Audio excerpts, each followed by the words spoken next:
Alright. What's up, Summoners? King Blair here. So, it's been some time since our last stream. I took a nice little long vacation this past week. Had a good time, and I'm feeling ready to get back into that Epic 7 grinding. So today, we're going to be doing a variety of stuff. We're primarily going to be doing RTA focused stuff, but because it's been so long, there has been a couple of updates. There has been some new units that we'll be uploading the video for that later today, for the Worth It for this week. The big thing is actually going to be today just RTAing, kind of getting at the new meta, right? And I've been talking with a lot of the people how the meta is looking like, and it has kind of settled a little bit, and it is not a meta that I'm doing too hot in, but we're going to try our best. So we'll talk about that actual meta. We're also going to be talking about the World Cup that happened 2 weeks ago, kind of my overall thoughts on it. I was looking at a compiled list of all the different matches that happened in that, and we'll be doing that later on. I'll try to put markers so you guys can see it, and if I get a chance to it, but if not, you can probably skip the video and you'll be able to find that stuff. But yeah, we'll be starting with RTA. So let me make sure the Discord knows that we're starting. So hey, what's up, Yurmi? What's up, Purishika? Yep, I'm back. I'm ready. I'm excited. It's been some time. I'm pretty tired, but I'm excited. So a lot of good stuff. Tomorrow we are going to be playing a different game for the stream because it's a big event on the game that I've been playing, and I want to have that experience with you guys, and it's for Legends of Runeterra. But for today, it's all Epic 7. Today is all Epic 7, all good stuff. As you see, I've decayed everywhere. I decayed a lot in RTA in my time gone. I think this season alone, I've decayed over 300 points just because I haven't done anything. So, to kind of just show you guys, I've been experimenting a little bit with my bans. I tried a little bit since I was like, why not? Like, try to see what happens if I don't do certain stuff. So here we were losing. We were doing okay here. We got two wins in a row. And then I said, you know what? Let me try not pre-banning Carrot. I just wanted to see what would happen, right? So I was like, let me not pre-ban Carrot. Instantly, this one I lost because I think that was the one that I said I was going to stop banning Carrot. But, wait, when did I stop? Man, I just did really bad. Yeah, I didn't win a single game that a pre-ban made. So, I think I lost like 5 in a row without pre-banning made. So we're not doing too hot. So hopefully we go back into it. We're gonna do a lot of stuff. Lose points by getting knowledge. Yeah, I tried switching to made pre-ban, and man, it felt so bad. Every time I fought a Carrot, I was just like, how do you beat this unit? So I kind of have an idea on how to beat Carrot, but I don't have the units, and I don't want to have to deal with the rest of the draft for having to deal with a Carrot. So yeah, hey, what's up, Mormasa? Yeah, I'm the same, man. I've been losing a lot, but hopefully since you guys are here to support me, I'll be doing a lot better. And hey, what's up, Aaron Tang? But alright, I've been first picking Crow a lot recently over Fallen Cecilia, although I might switch back to first picking Fallen Cecilia.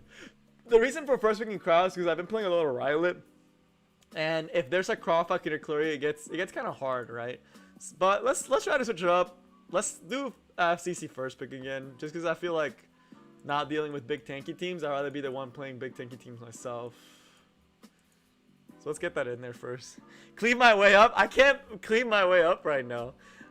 Oh man, you need at least one Kisa, man. And I am a Banshee gamer right now. We are seeing a lot of very early game aggression. I'm tempted to go Cerise here, because Cerise is really good into these two actually. But Cerise, oh, he banned Cerise. That's why. We're gonna play a little bit toxic. She's not quite fully built yet. I kind of just slapped some gear on her just to make her work. But we'll still pick her, and let's go with a pseudo. Let's try this draft. I was trying these in mocks, and it felt pretty good. So let's see if it works in the actual one. Hey, that's pretty cool. Oh, it's today the team matches? I didn't know that. That's pretty cool. Can operators take a pop Carrot after she procs barrier? Yes, that's actually another way that a lot of people do it. They will have fast General Purges. And we're talking General Purges that are 260 speed. And those 260 speed General Purges will set up beautifully. So that's a pretty weird. I think I can just commit to a full cleave. And we'll be okay. Do I want to pick the Stena for the souls? Or do I want to pick this? Yeah, let's pick the Stena for the souls. Yeah, honestly, whatever he picks, I can just ban it. And then I'm chilling, right? So I'm okay with everything else he's picked. So I'll just ban whatever he picks last. If it's something that scares me. Yeah, that definitely scares me. So we're definitely banning this Kisa, right? So just a little bit of a cleave. But let's see it. Operator Sega carry. That's a pretty good way to deal with it. Crawl is pretty good. I like using Crawl a lot. He's a fun unit, but speaking of Kisa, yeah, Kisa's a really good unit. I have my Kisa and I have a ton of imprints on her. I just don't have the speed gear for her right now. Oh man, that is fast. But that is also no guiding light on that Landy. And I take turn 1 completely. If we kill the Landy, we pretty much win the game, don't we? Because how does he reach Stene, right? Once we kill Landy? Wait. Is this guy boosting? No guiding light Landy. And we have Tomoka, Stene, and Arby. Once I kill this Landy, he has 0 reach for my Stene. And we get Gab. And we're definitely soul burning here.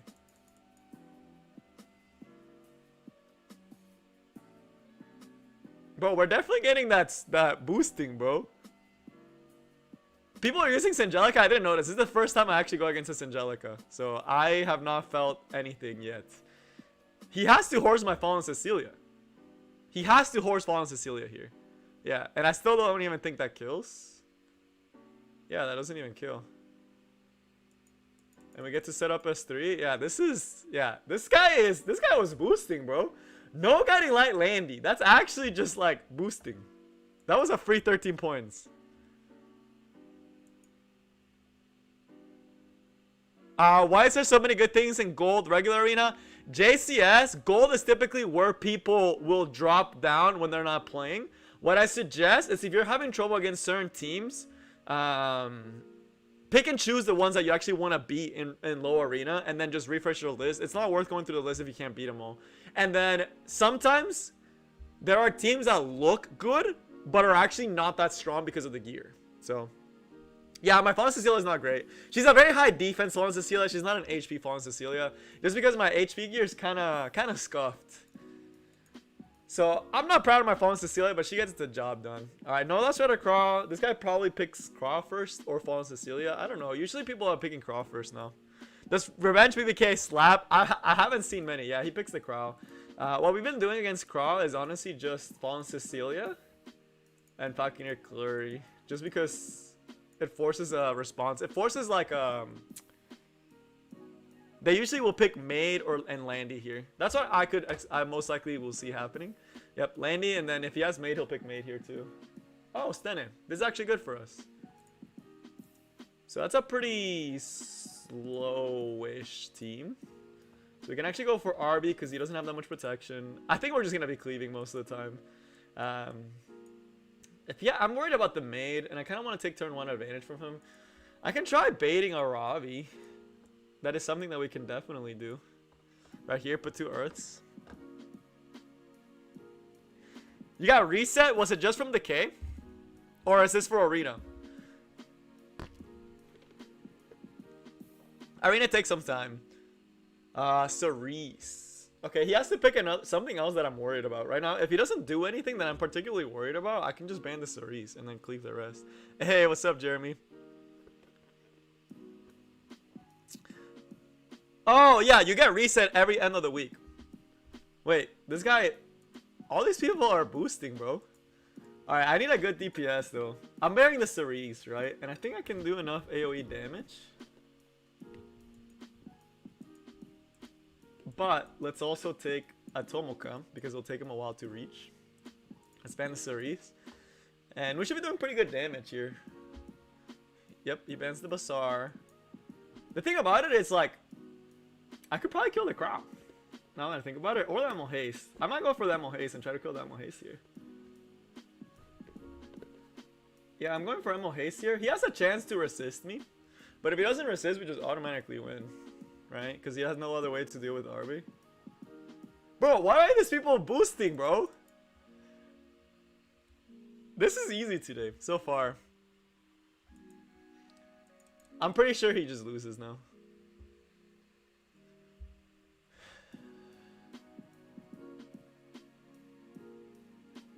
Oh, no Gab though. Feels bad.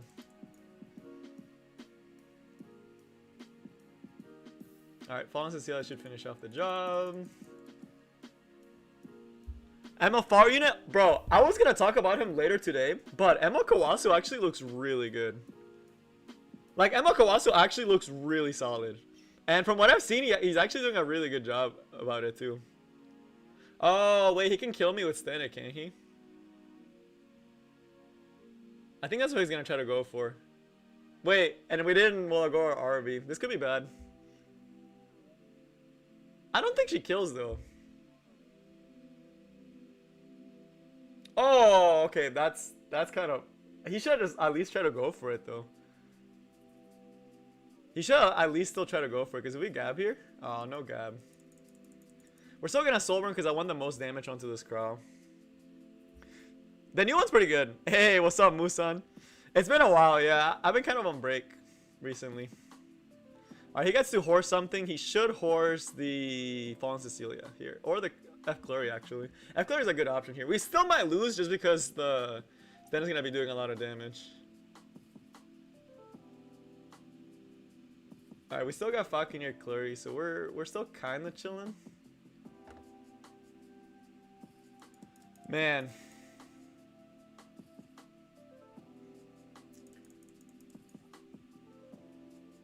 Can I get the second one? Nice. Good job. He has to kill my RB here. If he misses twice, that would be really sad for him. Let's see if he misses the second one too. Ah, he hit both that time.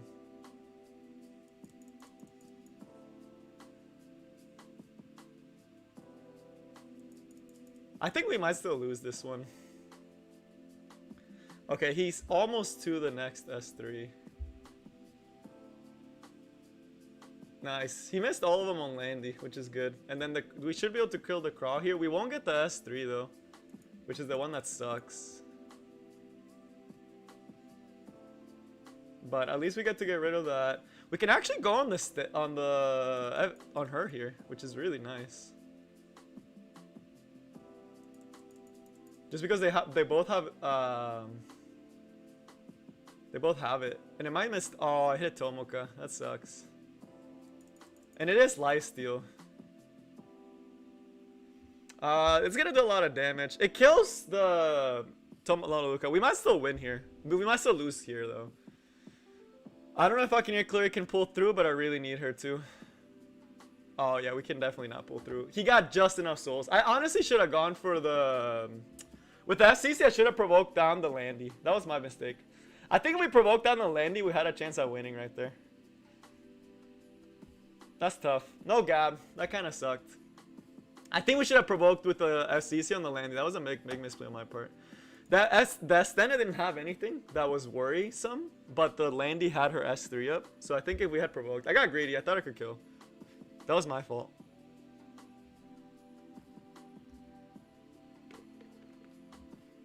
Feels bad.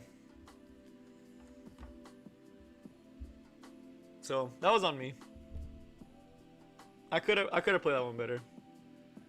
No, like after I killed the Craw with Fallen Cecilia, I should have been able to just S1 provoke the Landy, and then the Landy's forced to go onto the FCC, which means that he would not have killed my Tamaro Luluka and would not have done enough damage to everyone else. Yeah. That was alright. I had a good plan. It just didn't work out. It just didn't pan out like I wanted to. No gab on revive. Always feels bad. No gab gaming, bro. Nice. Both my least favorite units are actually banned. I should have been farming. And hey, what's up, Raviel? I'm doing pretty good. I've been kind of chilling. But the new ML4 star, the ML Kawasu, man, it actually looks really cool because he does really good into AoE teams. It like gets turned back up, and then you're able to S3 and kind of kill a unit right away if there's any AoE. Landy first pick, that's a very aggressive first pick. I'm trying to decide if I want to try to contest it and like match it, or if I want to try, because he could be going clean, but he could also pivot into tank team and it's completely fine. Let's take Craw instead of Fallen Cecilia just so we don't give her as much Landy stacks. And then let's still pick Falconeer Clary. I could go Cerise here as well, but I like having like the versatility of Falconeer Clary. Oh, JCS. It's gonna take a long time. Also, if he doesn't pick RB, I will here. Okay, I think he's actually going cleave, so I'm gonna take away the RB just so he doesn't have the option. And then I'm trying to think how we can try to contest this. We're getting cleaved. I'm just trying to think how we're gonna stop the cleave. K-Run into Cerise is kind of booming. We'll do this. I doubt he has Last Rider Crawl Rowana. So we'll see if he picks Last Rider Crawl Rowana. He might have it, and then we're kind of screwed. But just in case, I want to have Seaside be one of the DPSs and leave my last pick open for an actual counter. Or for a Knight. Dude, if he has Last Rider Crawl, I'm going to be so sad. No way, right? No way he has Last Rider Crawl. Right? If he has it, then we're kind of screwed. But we do have the Crawl for the Last Rider Crawl, so it's not too bad. Crimson Ramen's annoying, actually.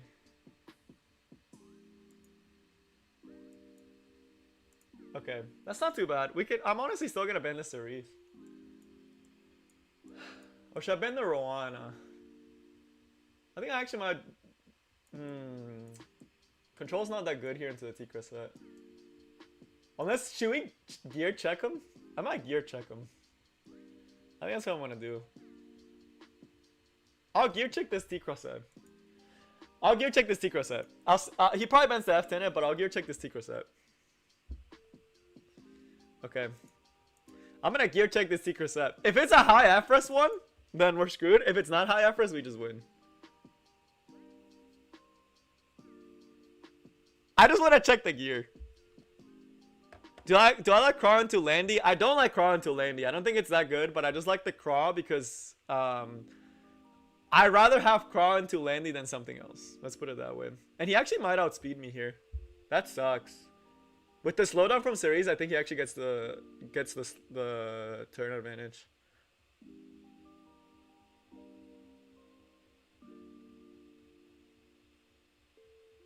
Man, I didn't think about that. That Cerise is way... My F10 is kind of scuffed right now. I really should go back and actually finish off my F10A. Oh, that sucks. He's going to take all turn before me.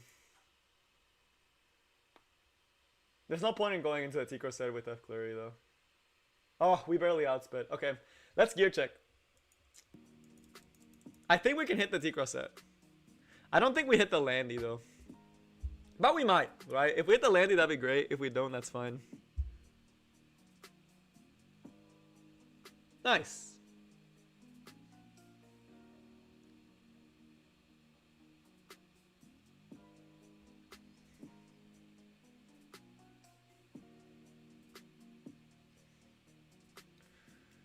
I don't think he can kill my SSB here. If he has 3s and he soul burns, then he eats another S2 to the face.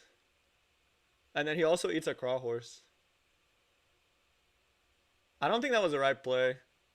He has to just raw S3 me here. Just raw S3 with Stena and save the souls. If he soul burns into the SSB, it's kind of... Yeah, okay. He did the right play.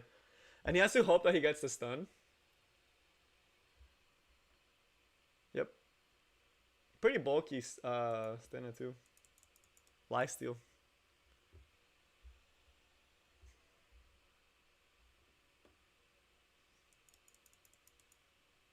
He's gonna get another S3 here though.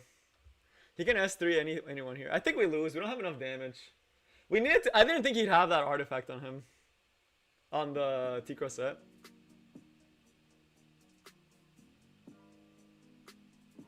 I'm surprised he's soul burning. I guess it's just to kill the Seaside.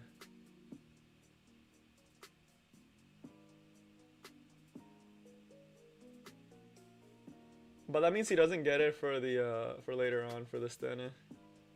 This should kill my thing though, my Seaside. All right, this should kill Seaside, which is not great, but it is what it is. And he proc Guiding Light, which sucks. Yeah, we lose to the Cerise. Feels bad. Oh man, we're playing so bad.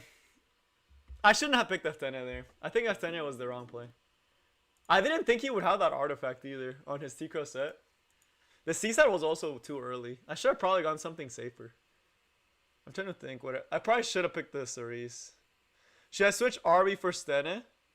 RB is still really good just overall. Like for more content than the Stene is.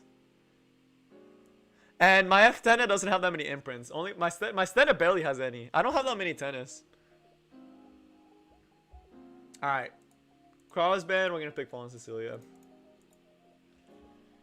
You like waifu? I mean, Sten is a really good unit. She's still the premier DPS. That's the next thing I want to go through is like the tier list. It's changed a lot. So, not a lot. There's certain things that have changed, but there's some things that have stayed the same. Alright. I know this is going to look weird, but I'm going to go double support.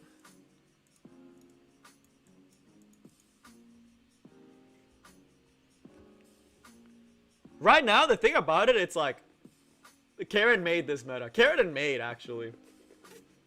He can pick Landy right here, and there's nothing I can do. Like, he can pick Landy, Stena, and there's not a lot I can do about it.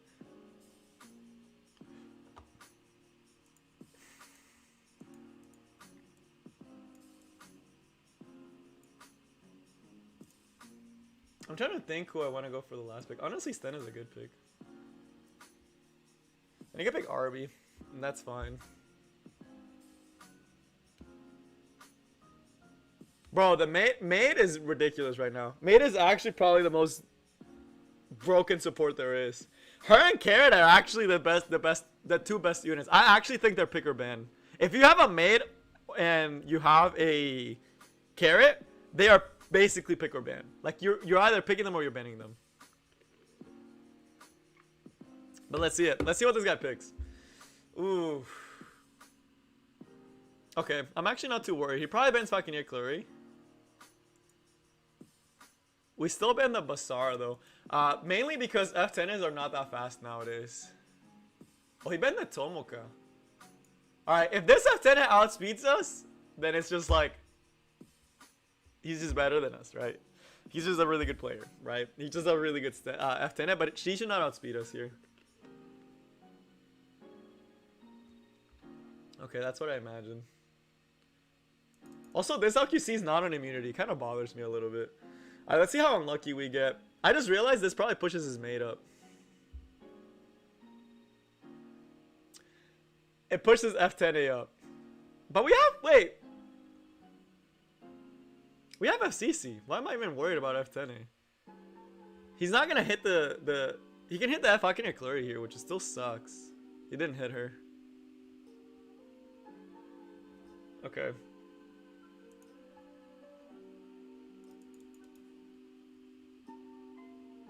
I don't want him getting attack buff or the cleansing.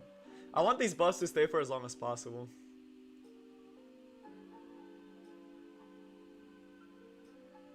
And right now his timing is off with his units, so I am gonna do the S3 here.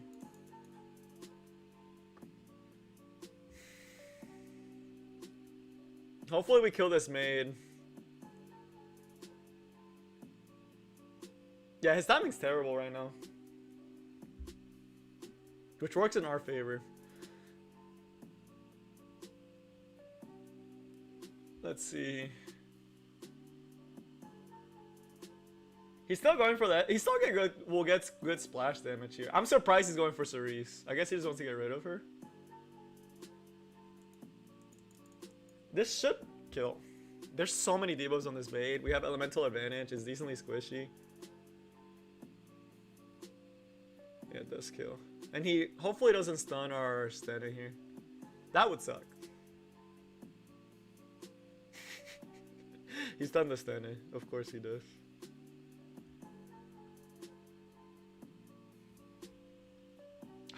Man, that really sucks.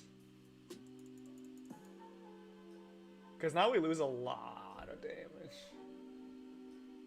And I need to kill this Tenebria before she gets S3 back up. Which is still in a while, but we do lose Cerise.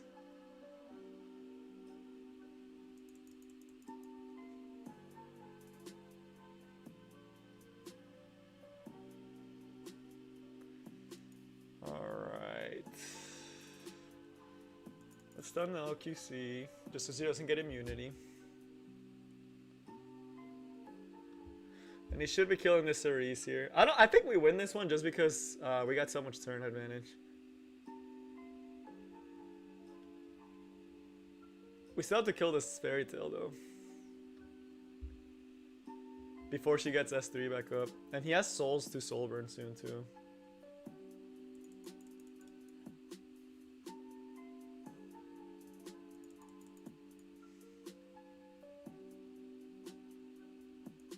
Deeperk still has a while. Fairy Tail still has like one turn left. Oh man, he actually got a really good dual attack there. We have S3 back up soon too, so it's not that big of a deal.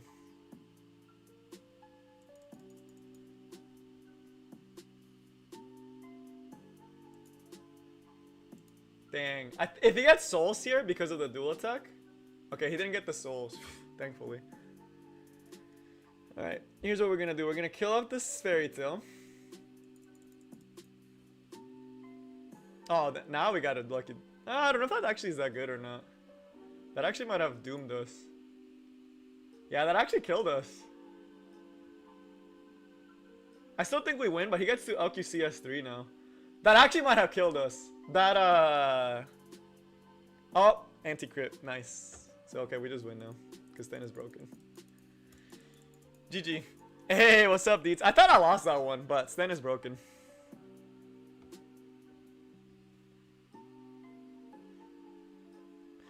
I would say right now the worst units are probably RGB 4 stars. I think RGB 5 stars are in a really good spot. Like, Cerise is really good. Crawl is amazing. Carrot is absolutely broken.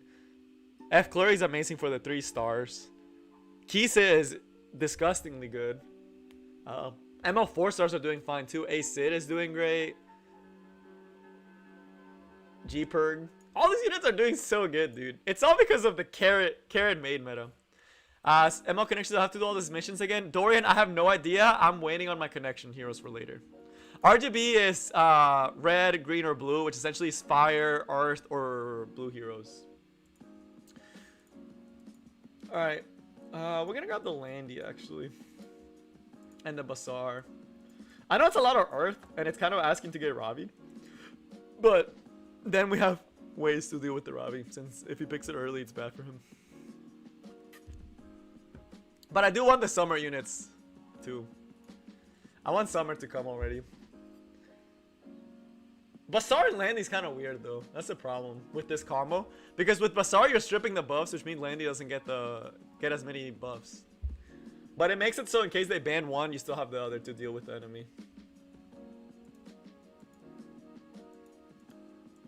Let's grab LQC. And we do need a knight. Man, Deeper's that's actually pretty good in this situation. Although that's usually high FRS units. So let me try to think. I could just pick Crow. I could pick Tywin. Tywin's also pretty good in this situation. He gives us a DPS. He gives us a stun with Bazaar. It's a good combo with Bazaar. And we can still ban the Fairy Tail. He still needs to pick his DPSs. He still hasn't done that. So I wonder who he's gonna pick.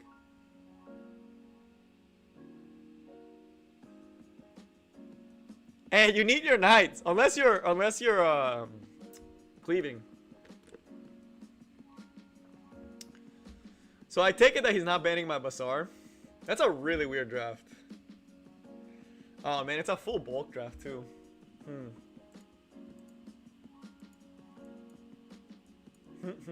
We could try outspeeding him. Let's try that actually. I'll try outspeeding this Fairy Tail.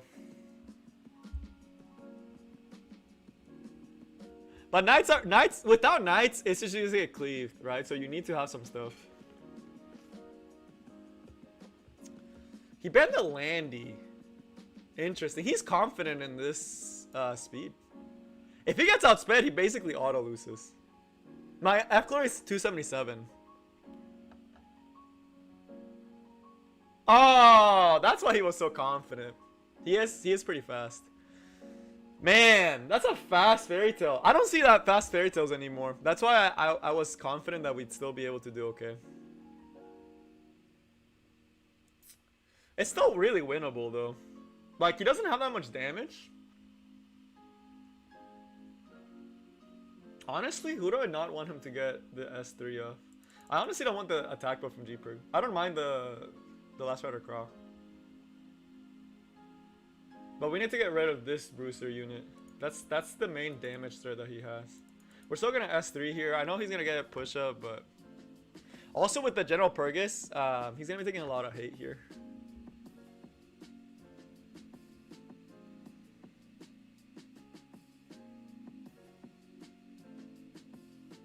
Oh wait, he has kind of a weird team build.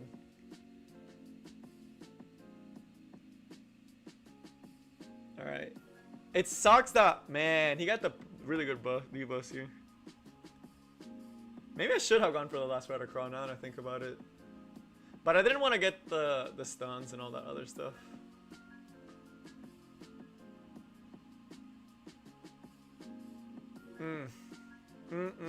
No, I can see he's not gonna see the next turn.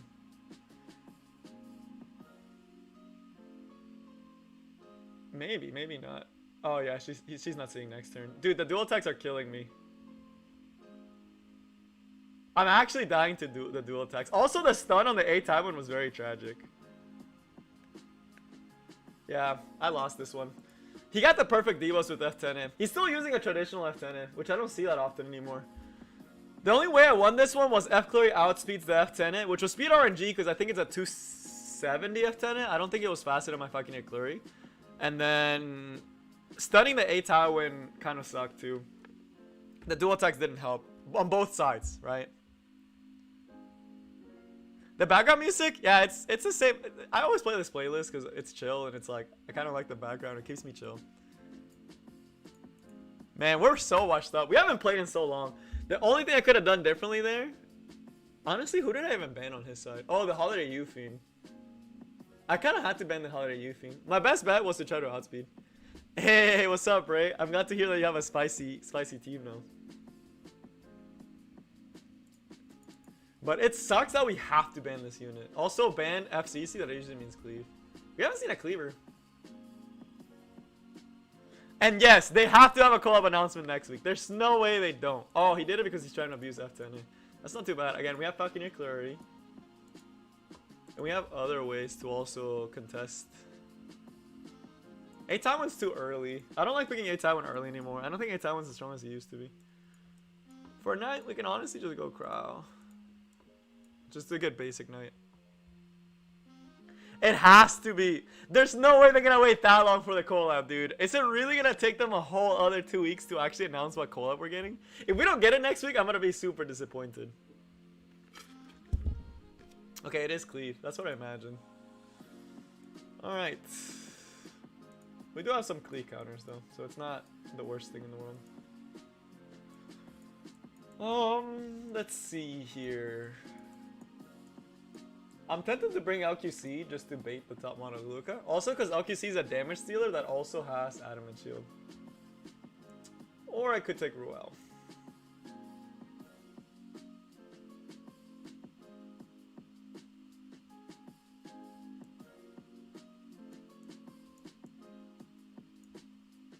I'll actually take General Purgus. Just in case he decides to bring another AoE damage stealer. So let's see what he does. Alright, so he's going full speed. Wow, he's going full setup for speed. Okay, this could be bad. And Seaside makes the most sense here as last pick.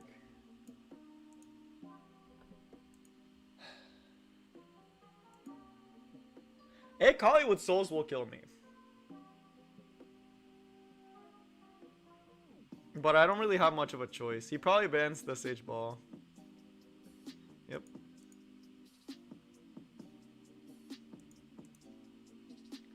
He's gonna go ham on the Seaside. I don't think he kills the Seaside outright, but... Her multis are not bad, actually. Standard Rylet, FCC, DPS, Athletica, Carbine. That's pretty good, actually.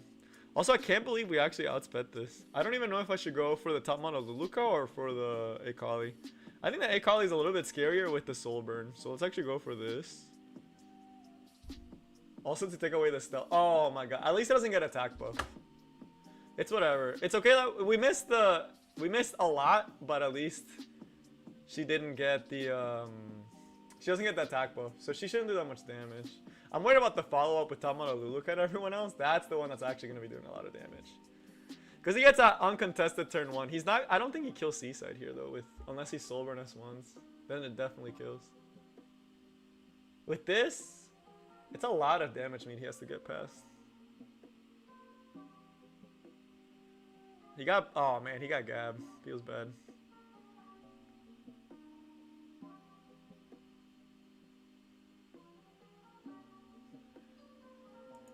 Alright, who do we horse here? Or do we set up defense buff? I think I can survive one more turn. Especially if we stun this Stennis. Which I'm really hoping we do. Because it should kill Akali. Who did we stun? Who was the second stun? Now we lose. Because there's no way we can deal with the rest. That sucks. Now we lose to RB.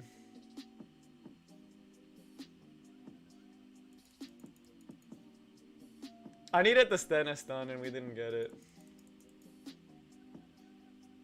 The Tomoka just kills here too.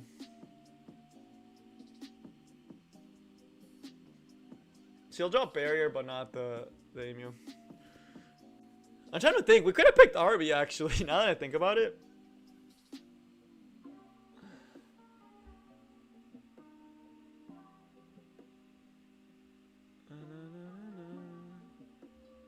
That's a tragedy. And we already lost the defense buff on Falconeer Clary.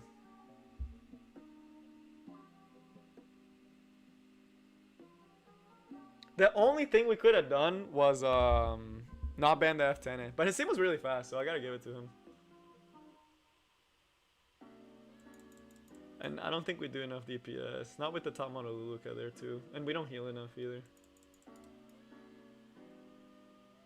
Yeah, that's GG.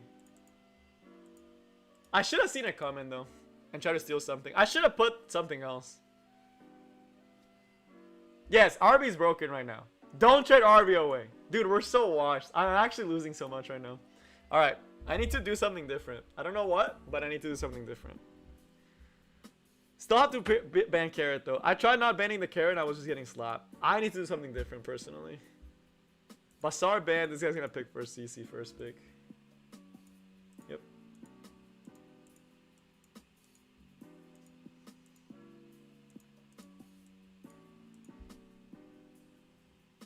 Dude, I'm so glad RB is a free unit. Everyone gets to experience the strength of a good RB. He took the Landy. Double support's a little weird. We still don't have a Knight either.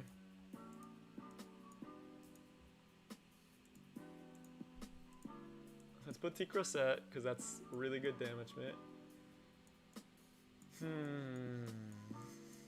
I'm really tempted to put Cerise here. Cerise RB.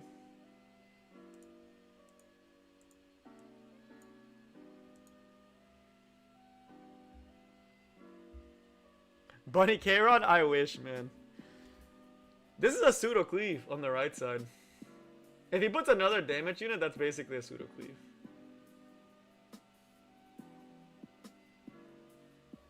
Alright. We're gonna slap top model Luluka, but I have no idea who to ban in this situation. He probably bans top model Luluka, right? So assuming he bans top model Luluka, we kind of lose. But our best bet is for him not to have Juan Cecilia.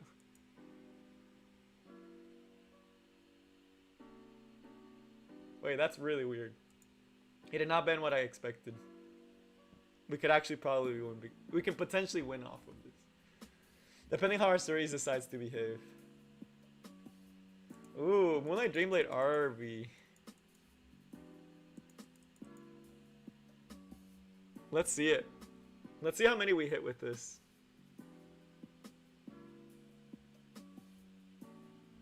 Okay. I don't want him getting attack buff, but my top model Luca should be able to kill this. There's no damage mitigation, but I don't want him getting attack buff, so we're actually gonna go on the General Purgus. And all we need is top model Luluka to hit this Arbiter Vildred. That's all we need. That's all I ask. That is all I'm asking for. Just a hit. There we go. Barely, but we did it.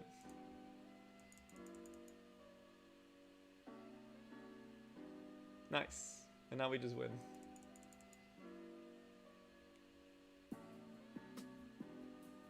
Nice. That was a really good thing. Waters on my Tomoka, Digna's Orb. And now we just kill Landy with like straight hits and we're fine. Yeah. Nice. Not bad. Any tips on getting out of Masters? Honestly, build your carrot as soon as possible. Build carrot, build Craw, build Mate if you have her. Craw if you have him. Carrot if you have her, it's free. It's actually just free. Just first pick carrot every single time. Watch out for Kisa and you just kind of win. Pick more knights. Honestly, just carrot. If they're not pre-banning carrot and you pick carrot and they don't ban it, they kind of lose.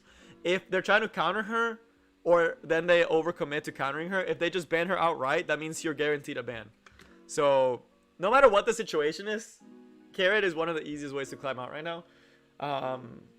Having an aggro team is also really good. The only thing is, if you don't trust your speed gear, I suggest going a turn 2 team. I ban carrot every single time. That unit is ridiculous. Yeah, I mean, if you're cleaving, you're cleaving. Cleave is really popular right now, surprisingly. Cleave is on the come up. I know you guys don't see it because we only play against Bruisers, but Cleave is actually on the come up right now. Turn 2 teams are teams that kind of give up their turn 1 advantage. Like, for the most part, they only have one unit trying to speed contest. But they'll eat up the damage and then they'll retaliate, right?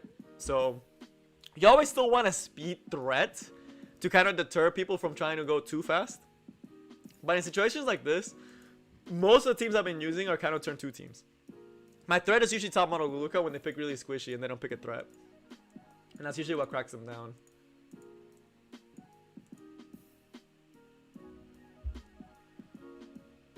Man, are we actually going against like the exact same team composition? Yeah, this is the exact same team as we saw before. But this time we're going to play it a little different. So this time I'm playing a Cleave. Because I have a lot of really good aggressive units. I honestly don't care about the Akali. I honestly can just ban the Akali and just win off of that. And let me think. Like, unless this is the craziest Sinful Angelica I've ever seen in my life, I don't think he wins here.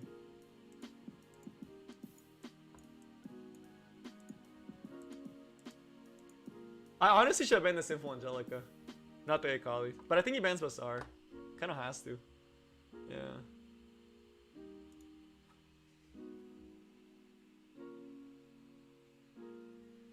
Ricardo Vaz is a cool name. Yes, a Summoner's War. If you come from Summoner's War, you'll like Epic 7. There's no way we're hitting that. Wait. Big brain time. Are you ready for big brain time? I think we can kill this.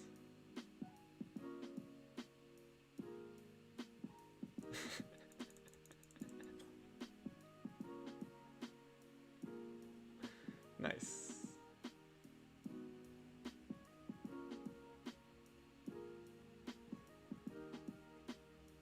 And I don't think he kills Arby here, right? So. And if he kills Arby, then he has no skill nullifier. So it's a lose-lose situation for him.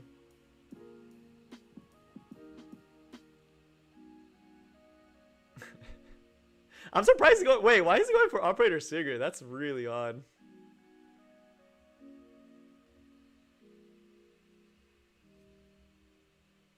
It sucks because we have to get through everything.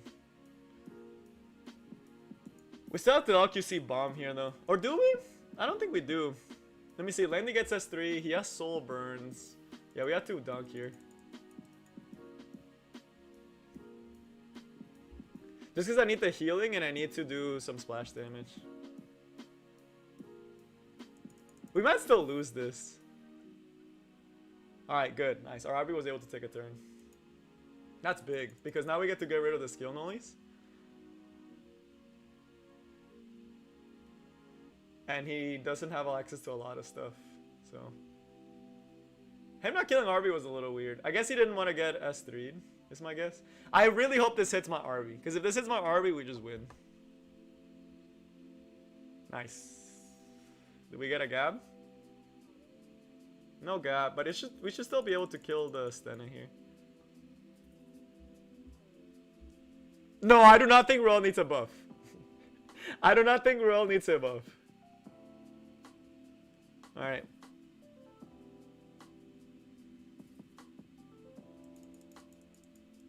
And then we just win here. Nice!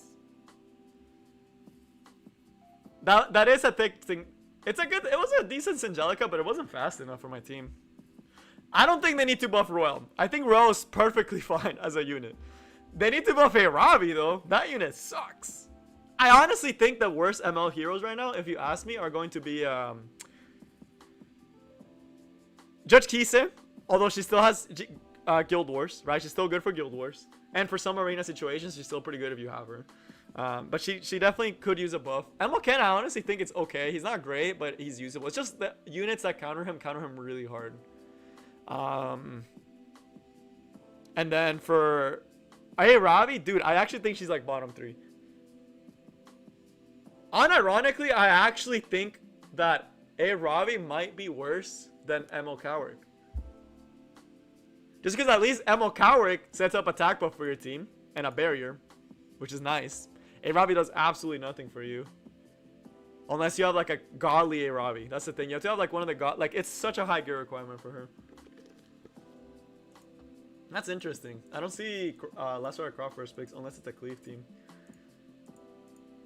Let's pick the bird.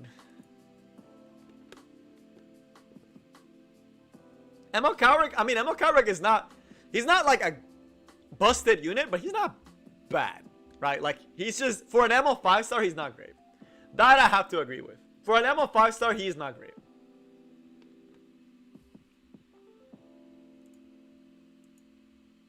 Wait. I'm trying to decide if I just want to pick Champ C and just eat this guy alive. I kind of want to have fun, though. But if we have fun, we lose. I want to pick Senya. I want to pick Senya and Champ C.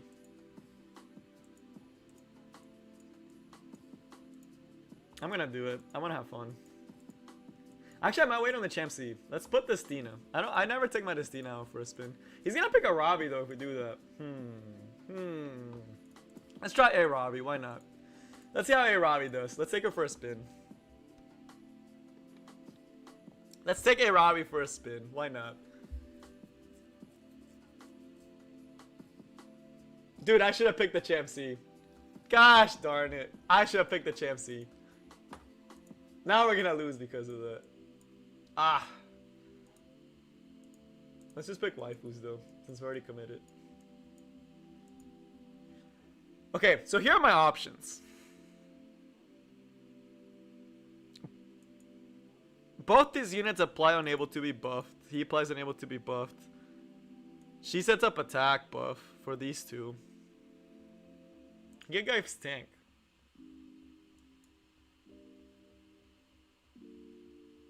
I had a feeling he wasn't gonna ban the Destina. I don't know why. I just had a feeling he wasn't gonna ban Destina. No one bans Destina. So hopefully we outspeed the F10, and if not, we'll just reset.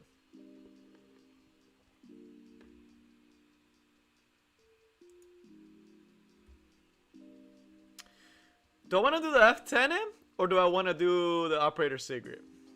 Honestly, I should just do her. I wasn't worried about F10 because most F10s are not that fast anymore.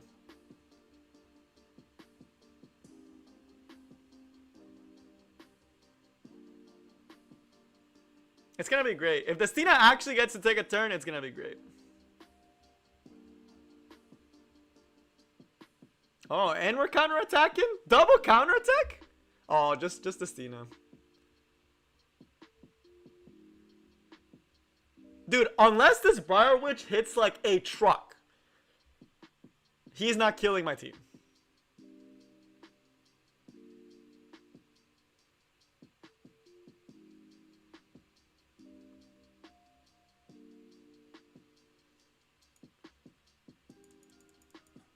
He might kill my F Flurry though. Okay, he didn't get Gab. We're okay. We're okay. He doesn't kill the Stina. I don't think. He gets double Soul Burn from F10, eh?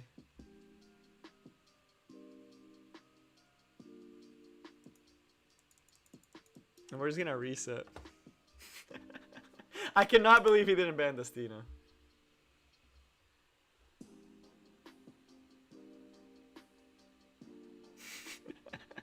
He didn't even give me the satisfaction of winning with a Robbie properly. Wow, what a guy. Ah, it's okay. Ice Dom is kind of meh, yeah. Have I pulled Emma Kawasu yet? No. Because I don't want to hit Pity. I already have Ruel. Regular Shuri is probably one of the best PvE units in the game. JCS. I honestly suggest if you're early game, it's not a bad unit to invest in. He's amazing for Abyss. He's amazing for Fire Expedition. He's amazing for cleaving if that's something you want to do in the future. Like, it's not great for cleaving, but it definitely works for PvP. But the big one's PvE is amazing. Is the Stina worth building? No. I thought she looked really cute. And I think she's really fun to play with when you get to play with her.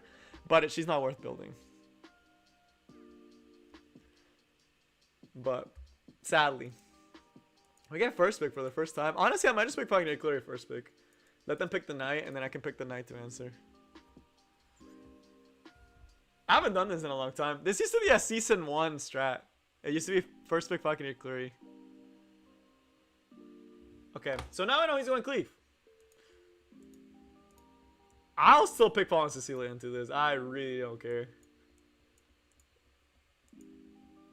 And we'll pick Sage. Actually, I want to pick the RB because I want to take the RB away. Who do I think the next ML5 will be? Charles. Charles should be the next ML5 star. Unless it's Strasse. But pretty sure it's going to be ML Charles. I think Strasse, they'll wait a little bit longer.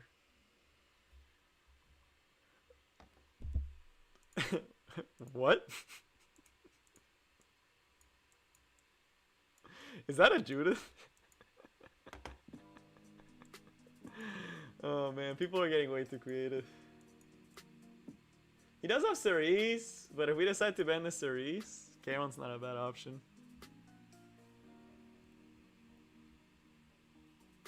Karon solos this team, so... Yeah, Karon, not with the Seaside there, but I still might honestly ban the Cerise. Yeah, I think I banned the Cerise. He bans Falconeer Clary. Or Fallen Cecilia. Or Sage Ball. Interesting. I think we outspeed the top model Luluka.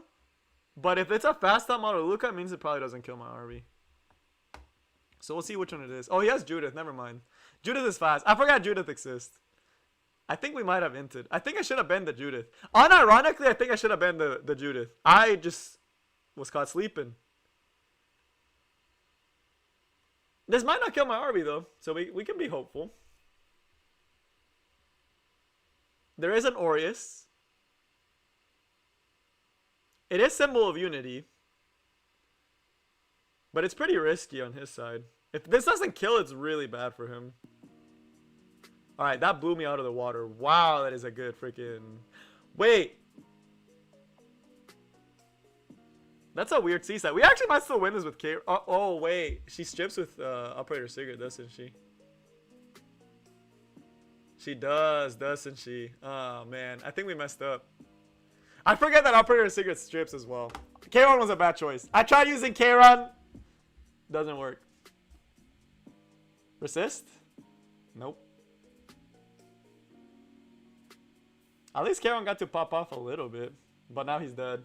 I forgot Operator Sigurd takes that off. Okay, that was my fault. That was my fault. I should have banned the Judith. I don't know why I did it, but I should have banned the Judith. If I banned the Judith, I actually would have won that game. I actually forgot that Judith is really fast. It is a push-up unit. If I had banned the Cerise, I think that could have been a different game. The K1 was kind of an int pick. I just wanted to play with him because he has the new skin, but it wasn't a good option there.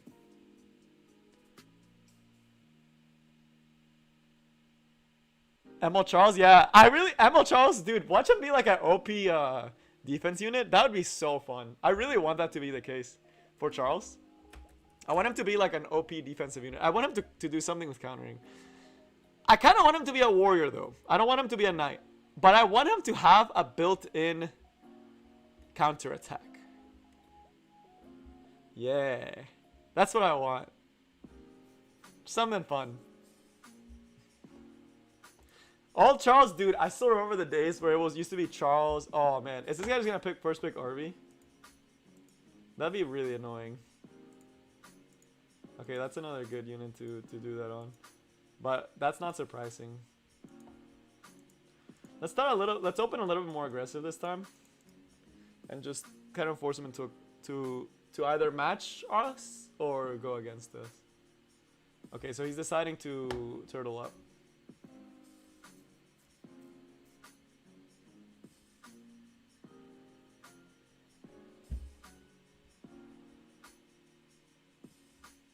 He picked Landy. Wow. That's brave.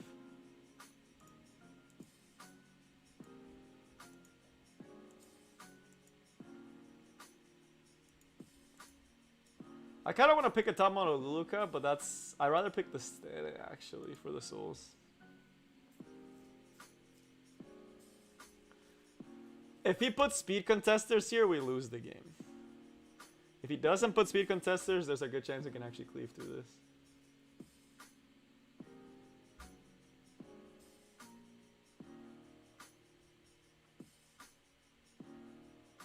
Okay, he put one speed contester. I want to see if he puts the second one. If he puts the second one, I don't know how I'm going to pivot this draft, but I'll have to find a way. And he most likely bans the Bazaar, is my guess.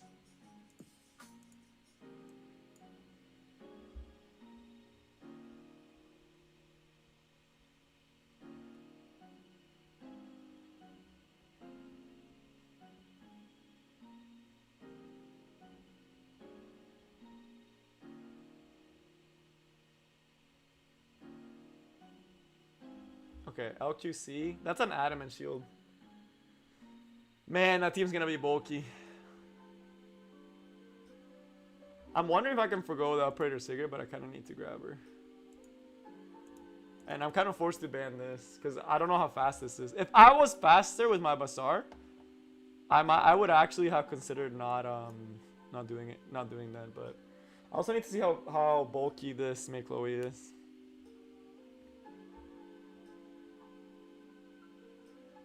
Because she's the biggest thing I need to kill. Ooh, that's a fast Landy though. Honestly, I should just do the S3. That is a fast Landy.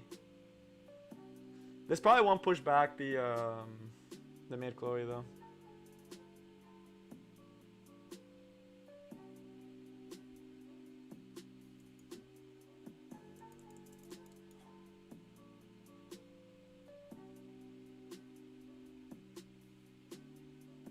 It sucks because the mate is just going to take everything off, but we still have to do this for damage.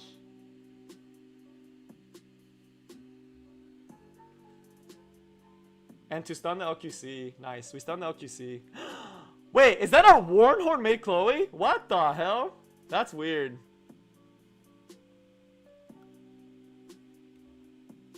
But we stacked too many debuffs. Let's go. I think we can one-shot this. I hope we can one-shot it.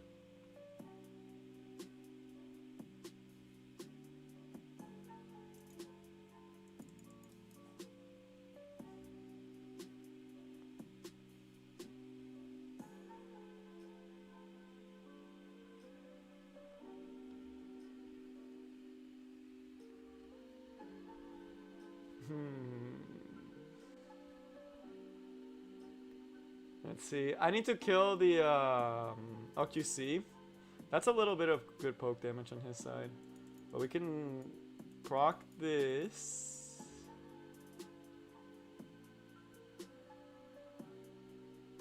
proc these two. Maybe even stun the or provoke the LQC here with 8 win. That would be best case scenario. But right now I'm just trying to set up for a big RBS3. That's the only thing I can do.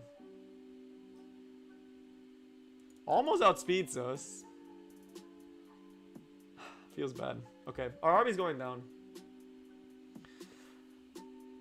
I don't think he has Hell Cutter, so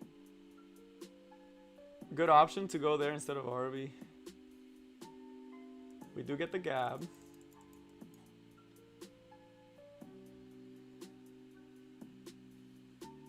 Man, that sucks we didn't get the 8 win though.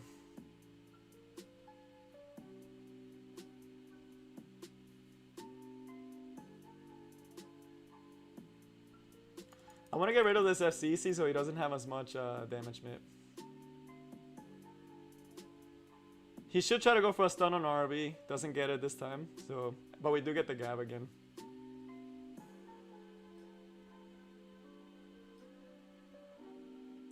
I want to try to provoke the LQC again. Nice. And because he's using Maid and abusing Maid, we're gonna Ras laugh at him.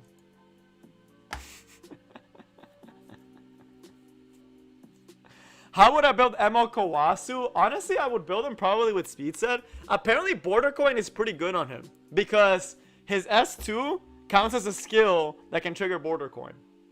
So he can get the built-in speed. But I honestly would build him speed and like high attack and not that much crit damage. I would build him strictly for the burns because I feel like that's the biggest thing that he has is S3, strip, double burn, insta pop. Right, that's like a lot of damage, right? So if he's like a 5k attack unit, you can basically melt anything in the game after you get AoE'd. That's the idea behind him, right? Because that's how he kind of performs. Did they ever show the MLK? No, which is why I think MLK not going to be coming for a very long time, Ray. I think MLK not going to be coming for a very long time just because he didn't have a reveal, whereas Charles Art is already out.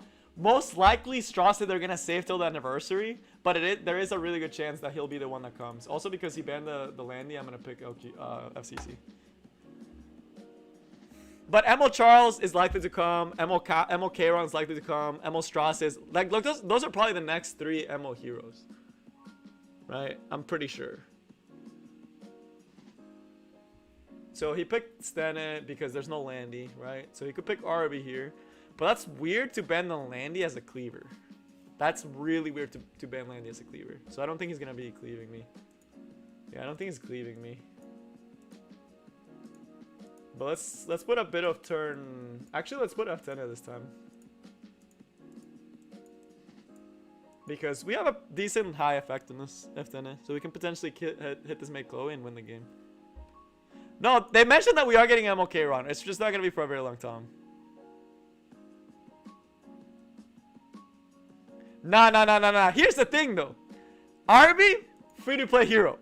Mate Chloe, not a free-to-play hero. I am not going to ban this guy because I actually do want to see how he functions.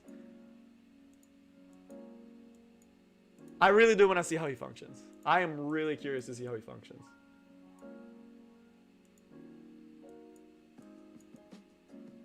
And I'm thinking of going full cleave, actually. I need something with big damage. Honestly, Pocket Clear is pretty good here. Unironically.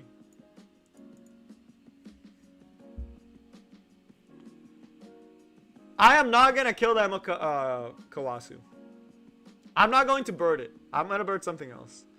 I don't have the souls for Soulburn because I don't have a max book on F10A yet, which completely on me, I know, but...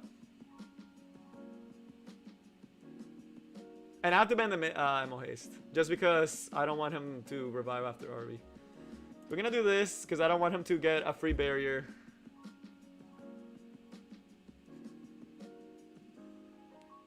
And we get to kill a unit. Oh, he banned the Falconeer Clory. Interesting. Alright, so it's a gear check for him and me, because if I hit this mate Chloe, I kind of just win, right? If this F10 hits the mate Chloe, I kind of just win. If something else happens, then we'll see how it goes.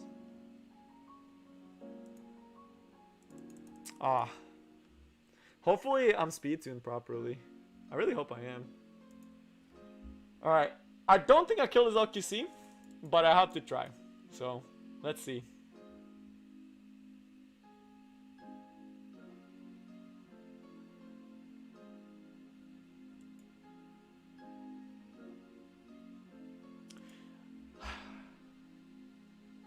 I actually can't S3 with RV here.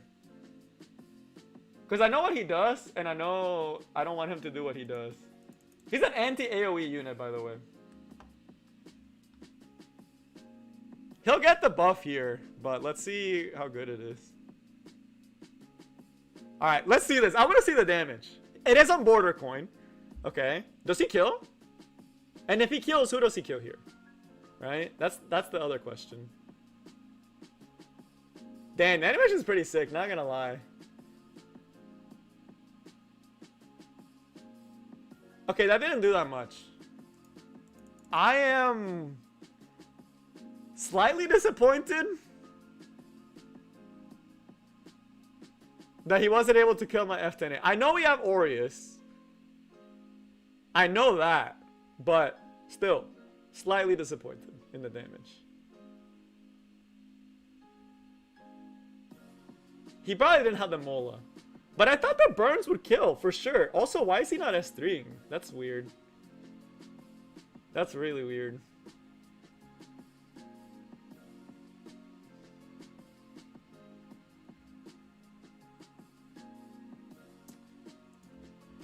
I kind of want to get rid of him.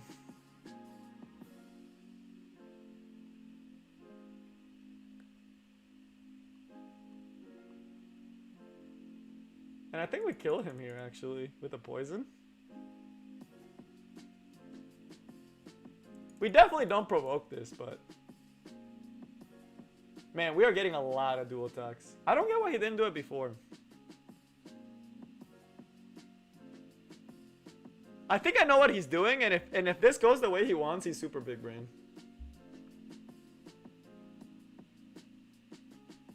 He should dunk my FCC, not the RB.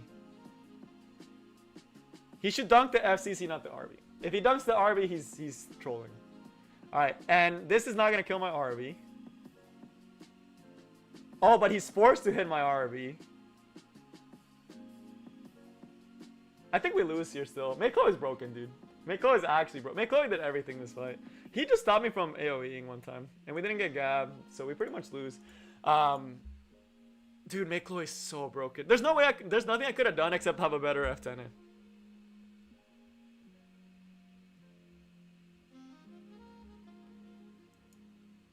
Yeah, Gab wouldn't have mattered. The only thing we could have done that fight was have a better F10.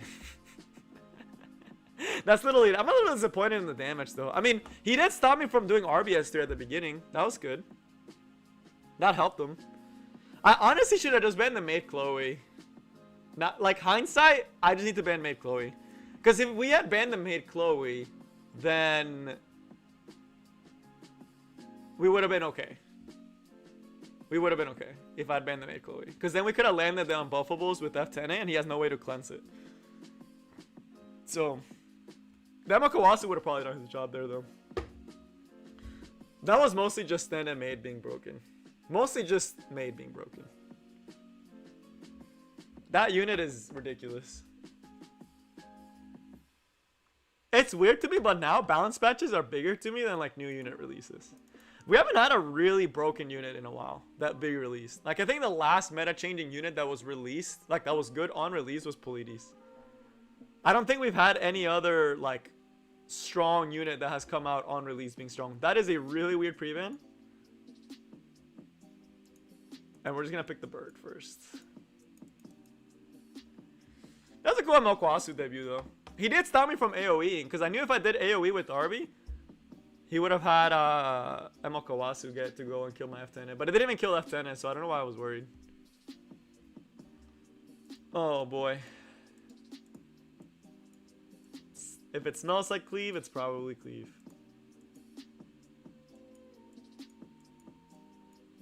Let's see. I'll pick the Stina. Actually, I'll wait for to pick this team a little bit later. He could pick Flan. He could pick a lot of stuff. So we should really, honestly, put our Sage Ball here already. Preemptively. His Vigor makes his S3 be basically uncounterable. Okay, we can't really put Seaside in this situation. I need some bulky units that can survive some of these hits.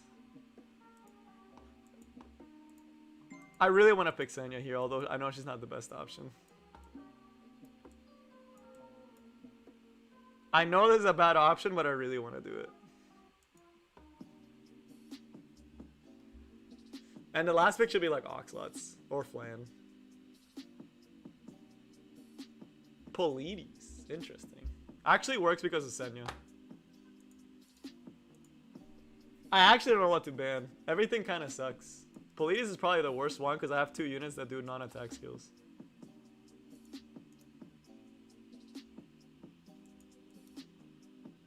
We're going to be eating a lot of damage. I don't think he can kill me through everything though. Also, while he goes, I'm going to go get my charger.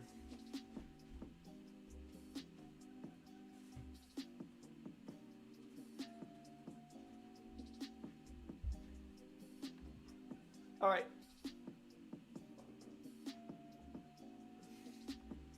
Does he Soulburn here or does he save? He has to save it for Pavel, right? I don't think he Soulburn kills anything here. I think he saves it for Pavel. And Pavel gives attack buff to Arby. Or not. Let's see what buffs we get. The increased defense not bad. Healing the roll is not bad. Effectiveness kind of sucks on these two.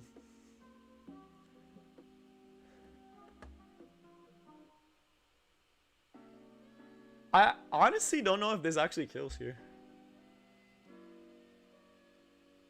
Yeah, it doesn't kill. Nice. Who do we need to kill for sure? Sedum's pretty annoying. She's the one that's gonna be cycling me a lot.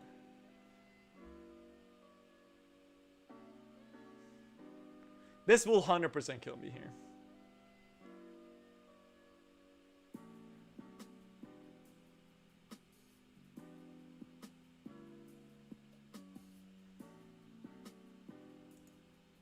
And I do want to bring my bird back because that's what's giving us heal. That's what's giving us cycling.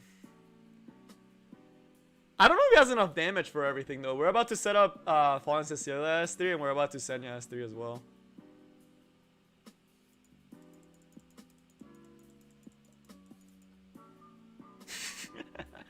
He had no damage. That's the thing. I don't know how he killed my whole team. I don't know how he killed Royal, honestly. Or Senya, for that matter.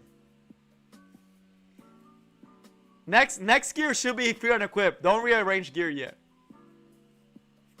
I don't know what he was expecting, honestly. His team had 0 damage.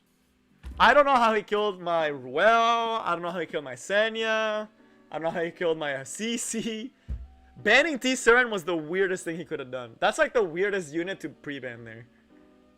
Honestly, I think the best pre-ban would have been Fallen Cecilia, right?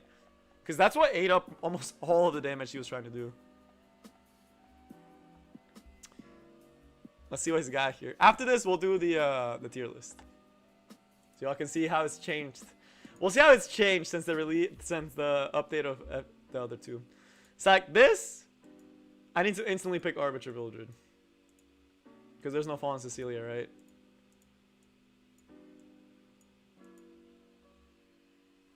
So I don't want him getting free stuff.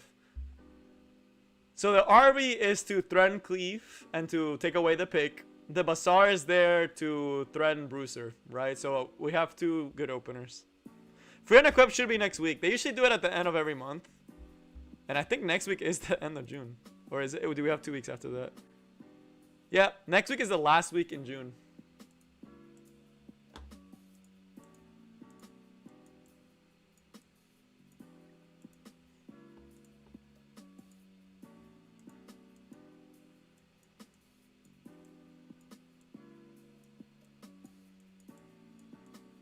I'm really tempted to pick Emo Haste here, actually. Just to take away the pick and also to counter the maid. I think I am going to actually do that.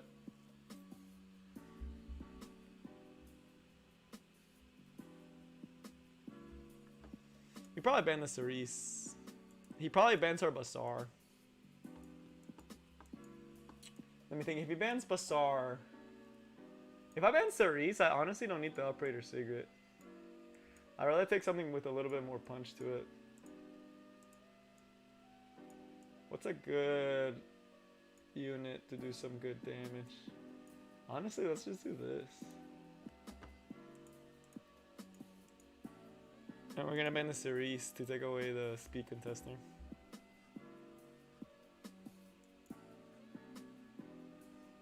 So the idea behind the Rylet pick here is in case he didn't ban my and in case he banned the Emo Haste, that's why I have the Rylet. Because Rylet plus RB plus everyone else, I don't think he actually like this gives us turn 1, right? And unless this is an idle sheer Make Chloe's dead. This Make Chloe's gone. There's no way you're surviving a Rylet, an RB, a Tamato Luluka, right? So that Make Chloe is just deleted. She's gone. But to be sure, we are gonna do both of these.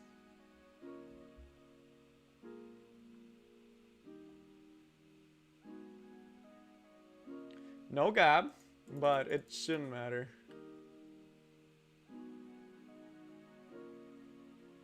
Rylet should be able to finish off the job.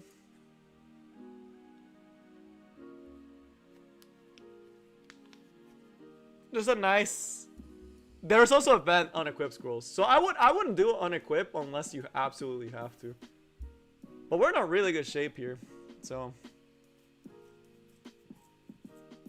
Wait, really? I didn't know that Bunny Charon gave one. He's your Crow Horse, the Rylet. That just makes the most sense.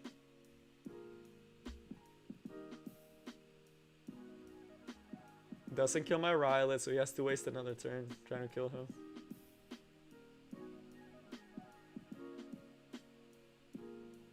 That's rough. Has to try to go for the double tap on the RV. Wow, he didn't try to go for the double tap on the RV. How does he deal with Arbiter Children at this point? That's why I don't know what he does here.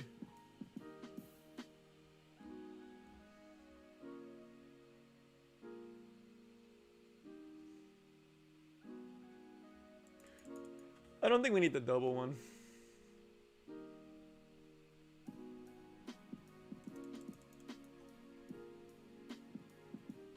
Nice, just for good measure.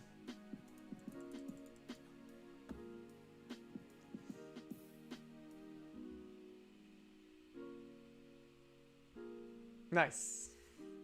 Nice and easy. No sweat. I need to start picking more Emo Haste into Make Chloe. That was good. I actually kind of like that draft. That draft felt really good. Not gonna lie, this draft felt really good. It felt very cohesive. He could have countered with F10A though, and there's nothing I could have done about that because my Bazaar's not that fast. But the no Bazaar ban was a little weird.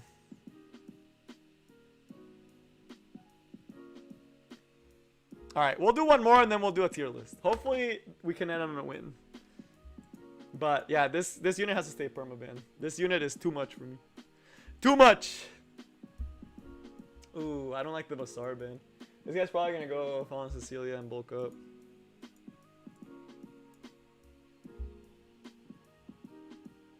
Yep, there's the Fallen Cecilia. But we do have LQC. And we do have Falconeer Clary. And Landy, actually. I think I might pick Landy over Falconeer Clary. Just set up my DPSs first so he can't get them.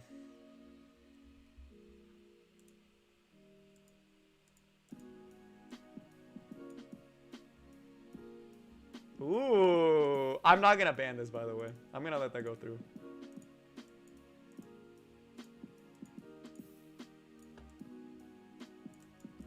Let's go with an old school draft. I imagine this means he bans my LQC, right? Like, most likely that's an LQC ban. I don't like that fairy tale.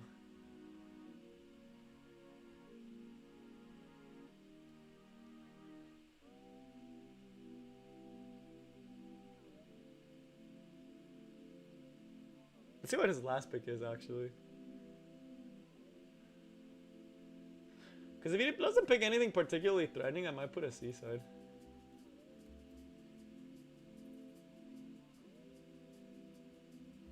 Honestly, Seaside's pretty good here. Or Stene. Which one should I pick? Seaside or Stene? Seaside or Stene? Seaside or Stene? Seaside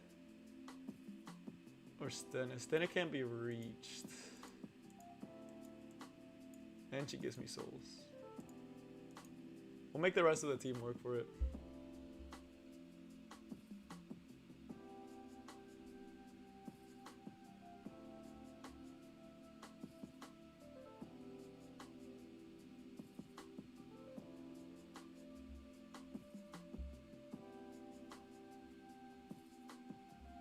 Ban the G perk. Really good call, actually. Let me see. The Stene does not need to be in the back. The Landy has the best chance of dodging. But the LQC is probably the one who wins me the game. So we'll actually leave the LQC in the back.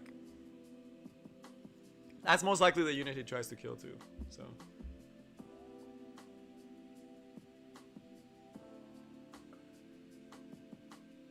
Yo, like the... I kind of really like T-Croset's tech that can do that stuff. And he hit everyone. But he didn't strip 2 of my units, which is really great for us. He did hit Landy though, which probably means that our Landy's dead, deado. Yeah, Landy's dead, deado.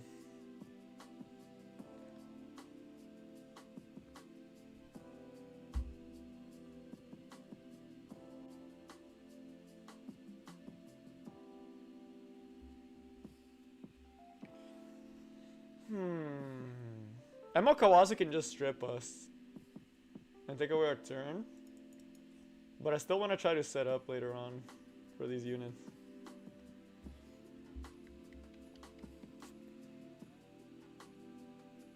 He probably hits LQC here. Or Landy. Okay, he hit Landy.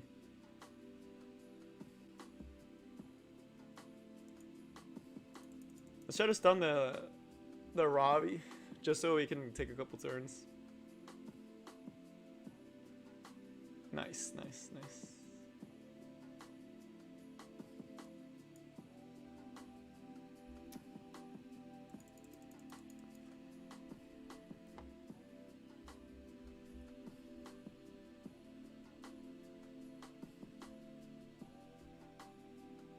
And he'll get the rage here thing, but okay. Do I want to use a soul burn here? Yes, I do. I want to try to keep my Landy alive for as long as possible. Force him to have to go a couple of turns hitting. We're actually going to soul burn here onto the Ravi just because I want to poke her down and maybe the LQC can finish the job off. Also to start stacking up the rest of our passive. And she's... Wow, that is a tanky Ravi.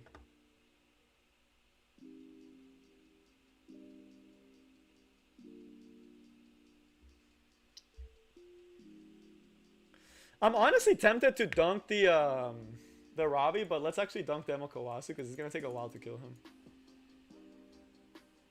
And they should do good damage just because we're in high frenzy and we have a ton of stacks of the passive.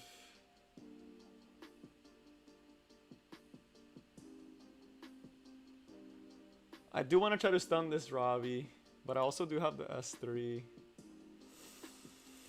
Let's get this up so there's no way for him to stun us. Because I think the LQC just kind of wins this game for us, right? That's the goal.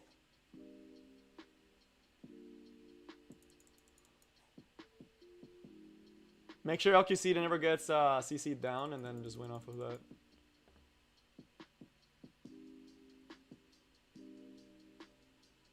And now we have souls for the T-Cross set.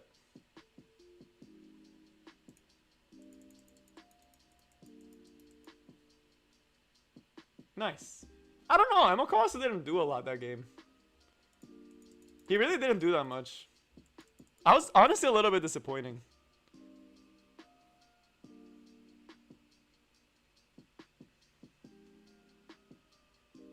Quite disappointed in Emma Kawasu. T-Cross was good though. He did his job really well. I'm very happy with how he's performing. But okay, we'll stop there.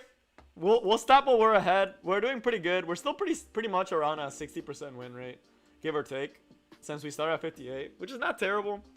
If we just count 1, 2, 3, 4, 5, 6, 7. So yeah, about 60% because we lost a lot before this. But we're finding our feet.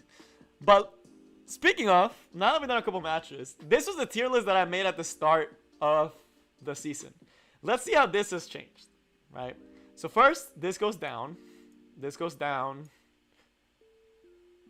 This stays up. This stays up. This goes super down.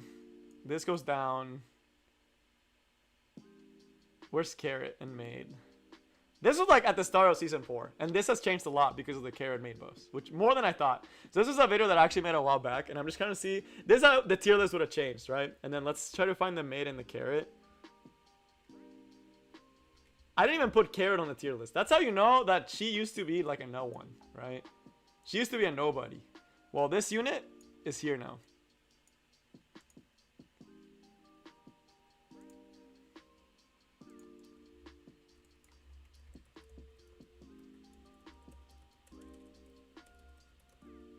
She's here now. She's above everything else. Fallen Cecilia, I still think she's high priority. Actually, no, she's dropped down too. Carl's high priority now. Alright, let's see this. I think he's down too. He's still strong, but it's just not nearly the same. Where's Maid Chloe? There she is. This unit went all the way from niche to here. Let me see. This two, it's honestly gotten to a point. Let me zoom in a little bit more. These two have gotten to a point where if you have them, you have to pick them. If you don't have them, you have to try to ban them or do something, right? Carrot is probably more than Maid Chloe, right? I would honestly put her here. The whole meta right now is warped around one unit. And that one unit is freaking Carrot. Can y'all imagine that? A 3-star free-to-play hero is completely dominating the meta, right? And because she is so polarizing and because Maid Chloe kind of like shifts between these two, the meta kind of has like changed a lot. I honestly think all these units are down here now, right? Like even Cerise to an extent is not nearly as strong. All these units are not even meta right now. Like she has warped the meta to a point where I don't think I've seen a single game where these units don't make up a majority, if not the full team. These 4 units. Like these group of units. Where before we had a lot more higher up, this has actually gotten to a point where it's like, it is very unit polarized heavy, right? And then some of the units that used to be amazing, like I honestly don't even think Lilius goes in here anymore. I think she goes all the way down there. Let's see some other units that are like have fallen significantly. She's fallen significantly, even for Cleave. She honestly could be meta, but not quite there. She's fallen off. Like just looking at it, a lot of these are like, man, they have fallen very far. She used to be counter pick. Let's see. Yeah. This looks, and you could even argue that some of these need to go lower. But this right here, this little section of units has just become the meta. And it's kind of weird, but it's become very repetitive. I'm almost to a point. Oh, the end moves up. You're right. Where's the end? Where's the end? She's really strong right now. If she's not already here, she should be pretty high up. I know she's like at least in good, if not on meta. This list might not have the end. Or I'm just blind. Or is it? Where's the end? I swear I just saw her. She's really good unit. That's how I want to move her up. If she's down here. Oh, she's all the way down here. She's actually pretty strong. I still don't think she's meta, though, compared to other units in this list. And Charlotte should also move up. I think Charlotte is actually a pretty strong unit. I think people still need to experiment more with her, but with her EE, I actually think she's very viable. I went against a couple, and when they're built right, they're really hard to deal with. It's just so much AoE damage. Flans moved up a lot. This unit, after her buffs, she's a solid cleave unit. She's probably one of the best cleave units, too. But right now, for Bruisers, for the most part, she has completely warped the meta. More than Jenna Purgas ever did. Made Chloe, Landy, Stene, Bassar, Kraut. These units, you will see them almost in every single game.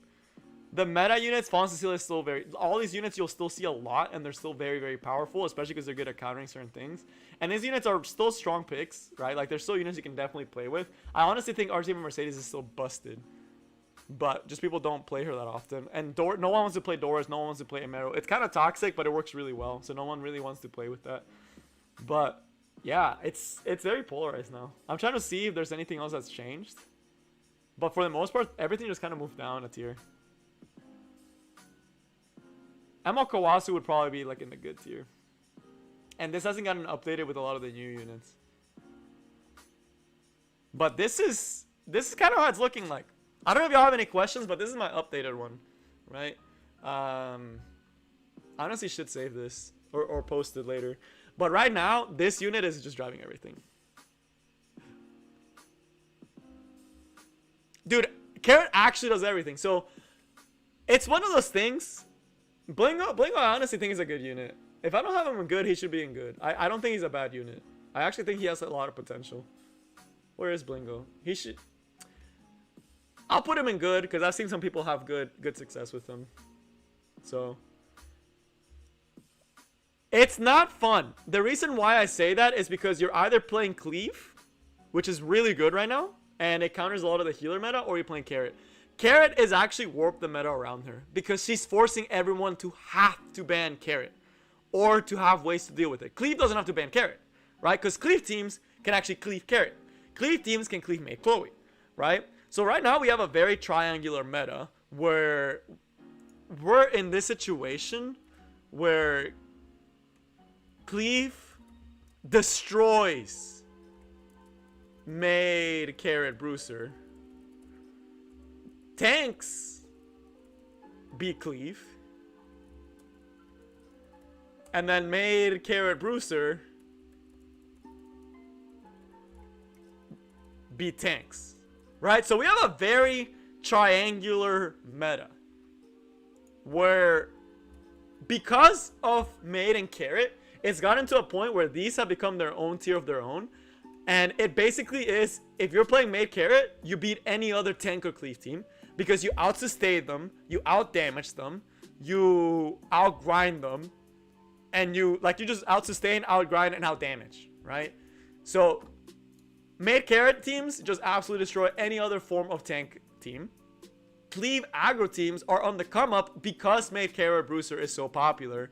And then tanks... those penta tank teams are really good into cleave, right? So it's this very annoying triangle meta where it's if you go a certain direction with the meta that you're picking, you're going to face certain counters, right? It is like the old weapon triangle. Like, yes, can Made Carrot still beat cleave? Yes. Can tanks still beat Made Carrot? Yes, in very few situations. Some of the ways that you guys saw me do that, well, you saw me just prevent Carrot. But the way you saw me beat Made teams was to go aggro. I don't know if you guys saw that, but every time I was going against a crawl Made team, I was picking RB, Bassar, Tomoka. Right? I was picking very aggressive drafts to counter them, and I was winning a lot because I had that aggressive team. And then when they never picked Made, then we had Falconeer Clury to try to counter some of these cleave teams as a Bruiser player. Right now, Control... worst playstyle. If you're a control player, like I used to be a control player, it's just unplayable. The only viable control unit right now is F10, Sage Ball if you consider him control, and A Tywin if you consider him control. But even then, they lose to Carrot. They lose to Mei Chloe. They lose to Fallen Cecilia. They lose to everything. They lose to Cleave because you just out-cleave them before they even set up. Or you outspeed them. Control right now is in its worst spot it's ever been. And Pure Bruiser, like without Maid, without Maid or without Carrot is not doing too great. Unity said Charlotte doesn't sound good because the AoE on Charlotte doesn't trigger off of dual attacks. The only way you get the AoE on Charlotte is on her turn when she has buffs.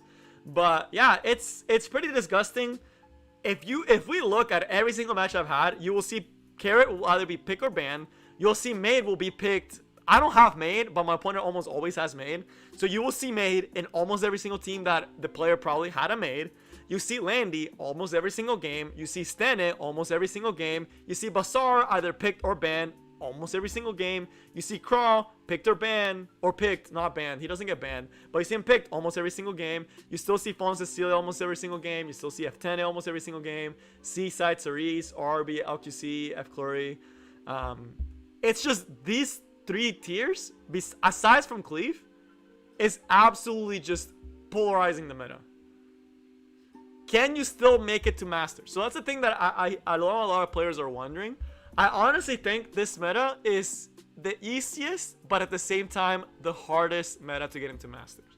If you're a player that has Carrot built, and you have a really good Carrot, and you have ways to deal with Carrot, and you can afford to let her through, you can actually make it to Masters. She's that good.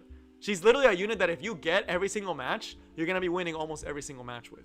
She's that strong. There is very few things. Her only true counter is Kise. There is no other unit right now that can kill Carrot. Right?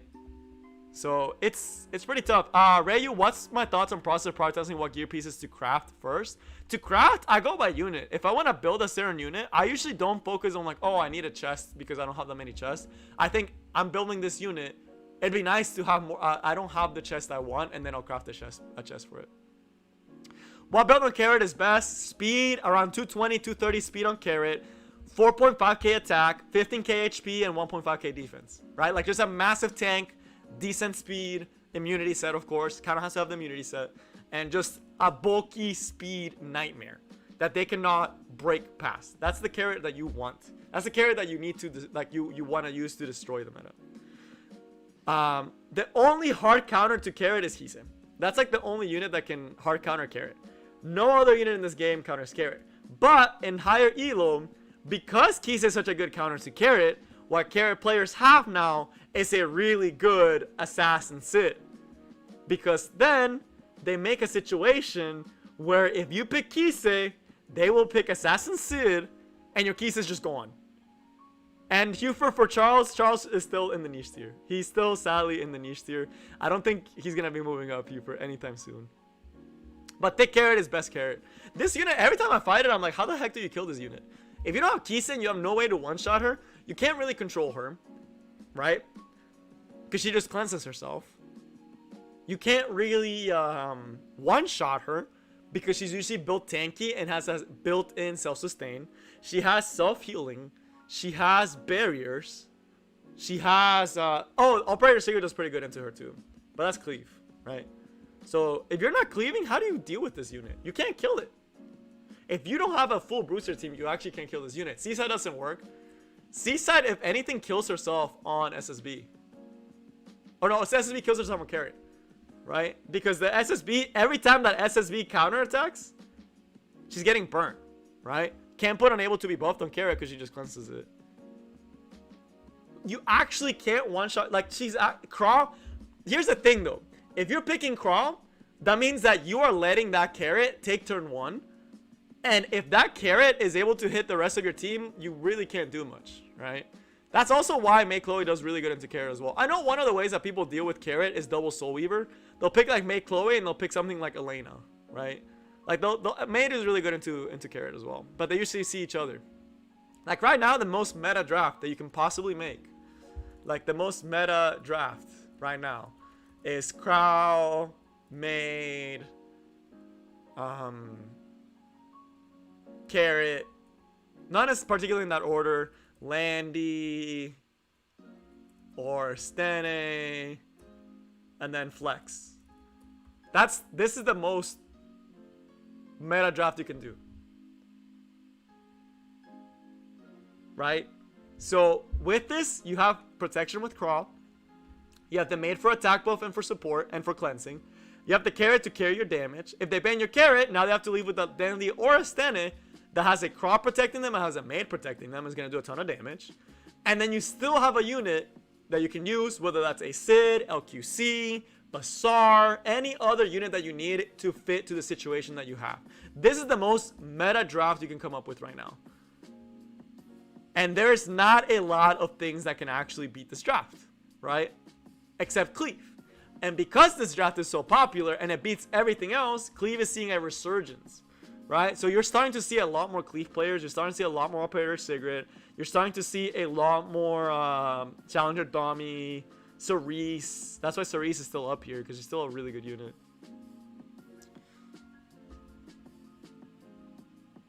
Jurado doesn't do... Jurado's like all the way down here. Yep.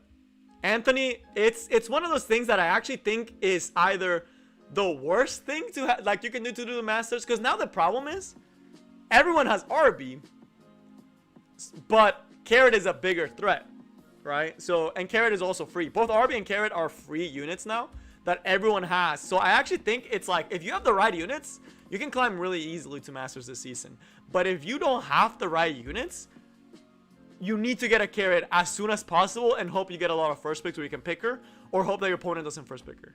BBK would be niche. She really doesn't see that much play. I can scroll through the list again. I can try to see if there's any unit that I should move up or down. I don't see anything here that should be moved up or down. I don't see anything here that should be moved up or down. The good units are just like, they're viable, they're just not great, right? I honestly think this unit is here now. I think this unit is here now. She kind of sucks, actually. The rest are still okay. BBK is still okay. There's certain situations you can still bring her. Broman, I've seen some pretty cool ones. And these are viable, like, right? They have their situations. What makes Fire Litica niche? There is almost no situation where you'd pick Fire Litica that you wouldn't pick another unit. The only place you would pick her is if you really need to outspeed a F Flurry or a Bazaar. And that's the only thing you want, because she brings nothing to the table. She doesn't bring souls. She doesn't bring damage. All she brings is control for one unit. And at that point, you have a lot of other heroes. Sermia's fun. I did play with Sermia, but it's not her meta. Nah, bro. Charles is in this niche tier, bro. Sometimes he pops off, but honestly, there's so few times. And no, Angelica's still the same. She still kind of sucks. Luna should be down here. The thing about it is Luna can at least one-shot Ravi. But she should be here. Honestly, these tiers is just basically like, you're probably not going to be seeing them at all. Like, you'd rarely ever see any of the units in these tiers. Most of the times that people use them is for fun. Right? For fun tiers. But hey, Ravi is just, it's tragic. She's terrible. I put her at niche. I put her in same with Luna. It's just really sad. Can Luna one-shot Carrot like Kisei does? Depends on how good your Luna is. But All Day Ravi was really good. All Day Ravi was like one of the best units, but right now there's no like, the meta is way too fast for her. She takes way too long to ramp up. She doesn't take enough turns, and almost everything one-shots her. That like any aggro team one-shots her, Carrot just absolutely demolishes her or puts too many debuffs. She can be controlled really easily right now because she doesn't have that much self-cleansing. It's just sad, man. It's really sad. I actually don't particularly like this RTA meta that much. Just because it feels so like top heavy, and it shouldn't be this way. I've always felt like a lot of units are very meta relevant, or meta viable. But right now it just feels like if you're not using these three, you better have some of the biggest brain drafts that you can think of. You'll need like really good, smart, cohesive drafts to try to beat this, or be a cleaver. Right? Because everything else is just, you're not getting out of it. I don't know about Season 2 meta. Season 2 meta kind of sucked too. But it's alright. I mean, it is what it is. We're getting the collab unit soon, which I imagine will shake up the meta again. And it's about the same time that RTA will be close to ending. I wonder if that's one of the reasons they're stalling the collab so long, is because they wanna wait for this season of RTA to be over before they go like full ham. But I'm trying to see again if there's anyone that needs to be moved up, and honestly, it's just like everything's just down.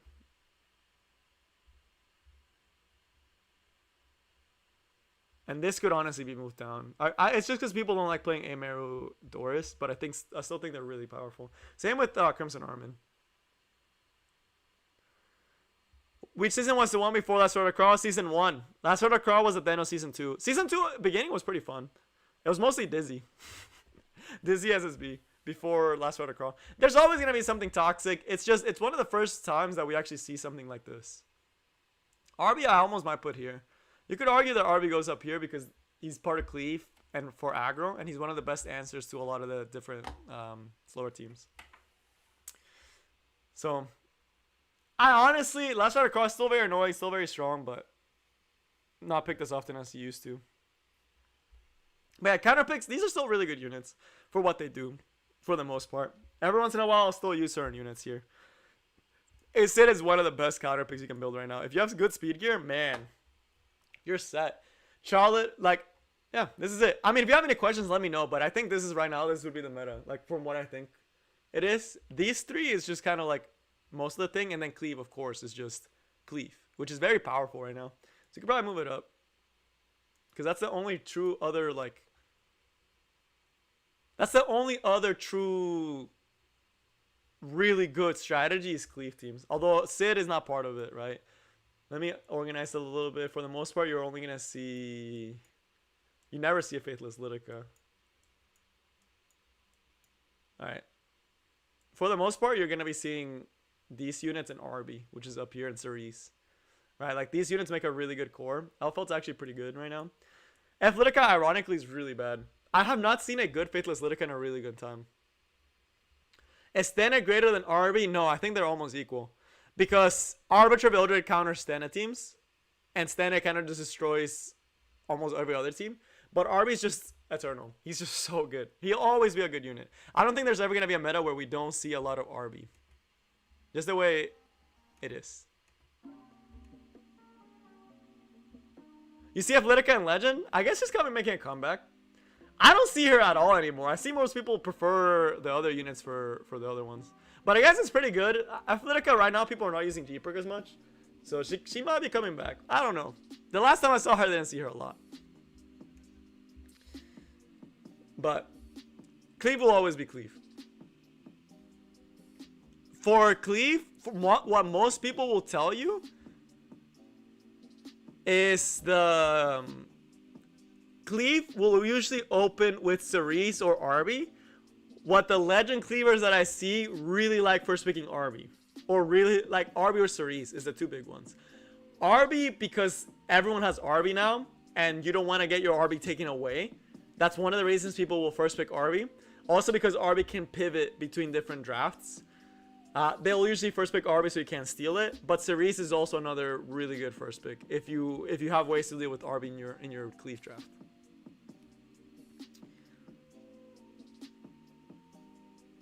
But I don't know, man. I know some people also like to do... Some people are doing like dummy fast G-Perk with Operator Sigrid to deal with Carrot in a Cleave team, which is pretty cool. Flan, of course, is just really freaking good. And for the most part, almost better than Oxlots in a majority of situations. Just because, except the souls, right? Oxlots can bring an extra 10 souls that Flan can't. And Flan requires the use of 20 souls for her to work really well. Although you don't have to. You can just use her like an Oxlots with the S2 and then just cleave your way. So Flan is, honestly, people pick her over Oxlots a lot more. Polides sees a ton of play. She's not here, but Polides... Yeah, Polides is not updated, but Polides usually would fall into Cleave now. People cleave with Polides and they use it to cleave Maid a lot.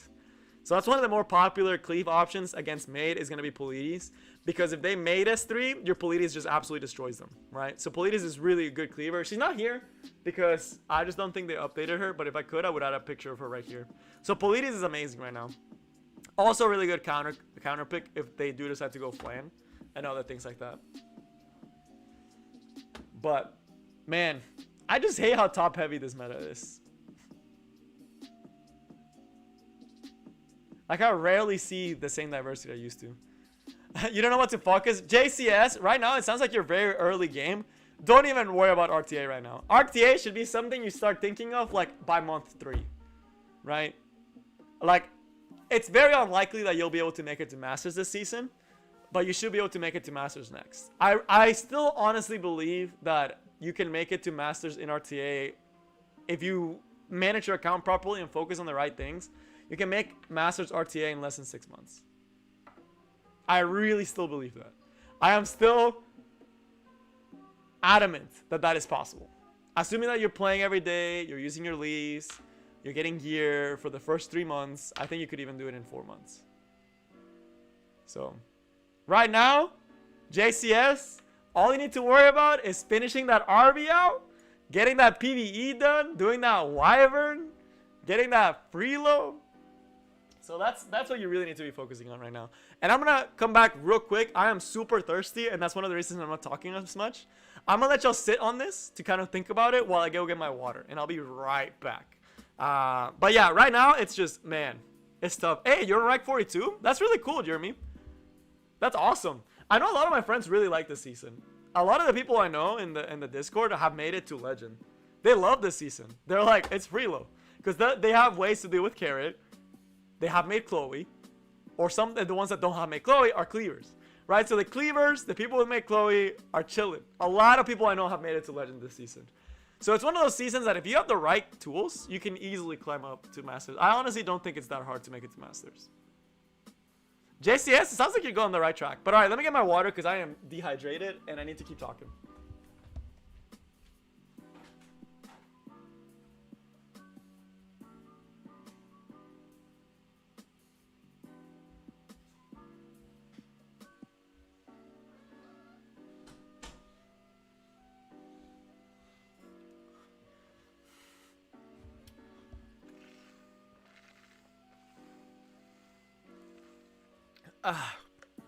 And you would fall, Jake, you would fall in the category that has good fucking clearing and good ways to deal with Carrot. You do kind of play cleave though. You play a pseudo cleave. But yeah, this is the updated tier list. I don't know how much would change. Polides, if I could put her, Polides would be, honestly, I don't know if she should be in cleave or meta. Because she's that good. She would honestly probably be part of cleave. She's also part of counter pick. But she's mostly used in cleave. For the most part. And yeah, same here. This unit, pick or ban. Everything, this whole meta revolves around these 2 units. These units, actually. I don't think, if you can show me a game where you don't see a single one of these units, I would just assume that you are like below Masters. If someone can show me a game where they didn't have a single one of these units in like Master or above, man, I would be like shocked. Because that's how much it is. Operator Sigrid is a really good pick. The only thing is you have to bring someone before her. And you have to have a really good Operator Sigrid. Like your Operator Sigrid has to be like ridiculously good. Because you need to have setup. Which is why people are doing fast general purges. This is actually a thing. Let me see if I can find the image for you guys. So y'all can see the ridiculousness of the people that are just doing some crazy stuff. I don't know if I'm gonna be able to find it. I think I didn't pin it. But I know people that have like 260, 270 speed. I think it's light actually. That have like 266 speed General Purguses that will open with an S3 and then have an Operator Sigrid follow up right behind and kill the carrier with an S2. Because with attack buff, Operator Sigrid S2 kills anything in this game. So Operator Sigrid honestly kills almost anything in this game with an S2 if it has a barrier with attack buff. I don't think there's almost anything that survives an Operator Sigrid S2. So she will destroy a carrier, right? With that right setup. So that's why they're using her as like kind of a cool combo. F10M? F10 is broken. She's right here. She's in meta. She's really good. And what people are doing right now is 200 effectiveness F10. Most F10s nowadays are really, really slow. And when I say slow, it's relative, but I want to say they're around 250 to 260 speed. And yes, hunt 13. That's the best way to get more gear. It's just farm hunts. And hunt 13 in particular. And then just craft with what you get. But hunt 13 is your best way to do that. So that's the big way that you're gonna be getting your gear. That's how I still get my gear. That's how everyone gets their gear. Just farm Wyvern 13, hunt 13 until you can't farm anymore.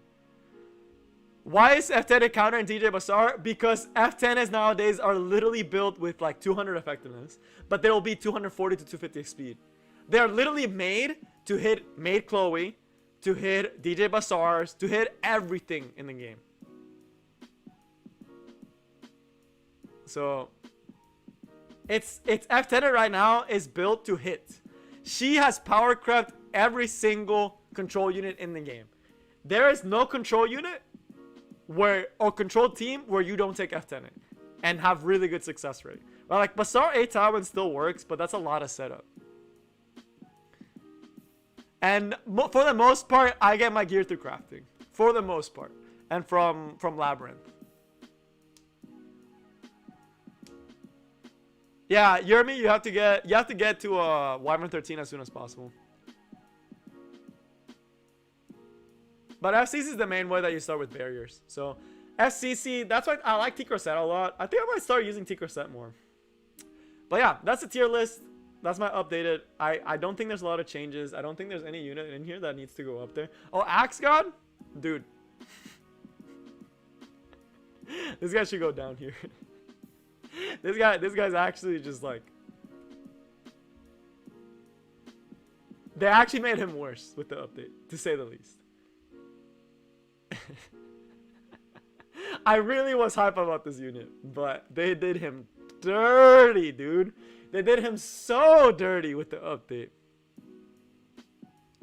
Hey, Blazing Flame, RB was actually bad when the game dropped. RB was one time, if you can believe it, for the first like 4 months of Epic 7, Arbiter Vildred was considered the worst MO 5-star in the game. He was absolute garbage unit. And when he got buffed, they made RB's buff give him attack buff when he revived. So he basically got a built-in gap. And there used to be no MO haste, no Tamano Luluka, no extinction. So you were guaranteed an attack buff RB with that. And then before, oh man, this guy was trash. Like Arbiter Vildred was actually trash. And because he was so good and there was no counters, Emocan was the only counter to Arbiter Vildred. Realistic counter. Or things like Stane with double tapping or BBK. Right? That's why BBK used to be so good. That's how you used to deal with Arbiter Vildred, was to double tap him. This was before RTA, of course. It was all during Arena. But legit, they nerfed Arbiter Vildred. They made it so he didn't revive with attack buff and instantly released Alexa's Basket. So it was a buffed Alexa's Basket. So they buffed Alexa's Basket to give Gab. At the same time, they took off the attack buff on RB. And it was just like, honestly, this was a buff for RB. RB used to be a unit that did more damage the more debuffs the opponent had. So it was a good time. It was epic. OG Epic 7? It was a good time. Bazaar was trash. Bazaar was actually a trash unit. If y'all didn't know that, he actually kind of sucked. He had no soul burn to strip. No, he didn't push back.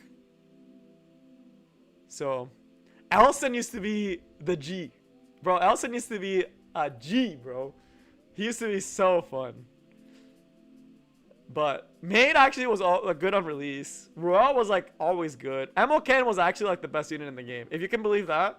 OG Emocan, I mean, he's the same. He hasn't gotten a buff since the game dropped. But Emocan used to be like... Let's go back. Quick sidetrack. But this is a really old video. My first top 5 best units in the game. I can never make a video like this ever again because there's just simply way too many units in this game now that I don't think we'll ever be able to do this. But let me see if I can find the video so we can see the top.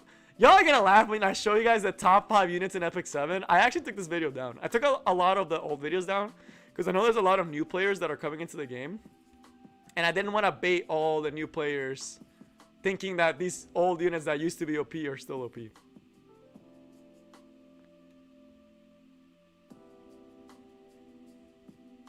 Let me see if I can find it. How do I search?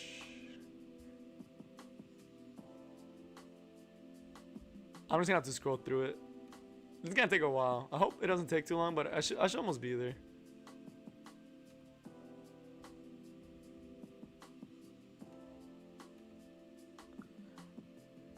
Let's see here. Y'all are gonna laugh when y'all see this. I remember I looked back not too long ago and I was like, dude, this used to be the best 5 units in the game in Epic 7. This used to be like, here it is. I found it. All right. This is an old video, but let's take a look at it. I unlisted it. Members, if you want to have like access to all the old videos, let me know. All right, so this is a very old video. This is my first top 5. Oh, this was top 5 units from a year ago. So I did a review of my old video.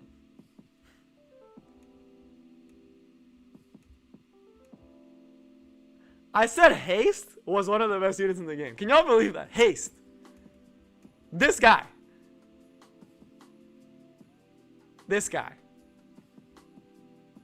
This used to be the best, one of the best heroes in the game. There was no Wyvern 13. It was all Wyvern 10 and stuff.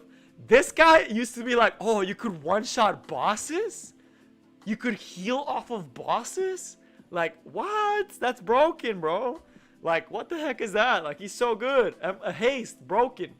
This unit used to be like, oh, this unit's so good. Angelica.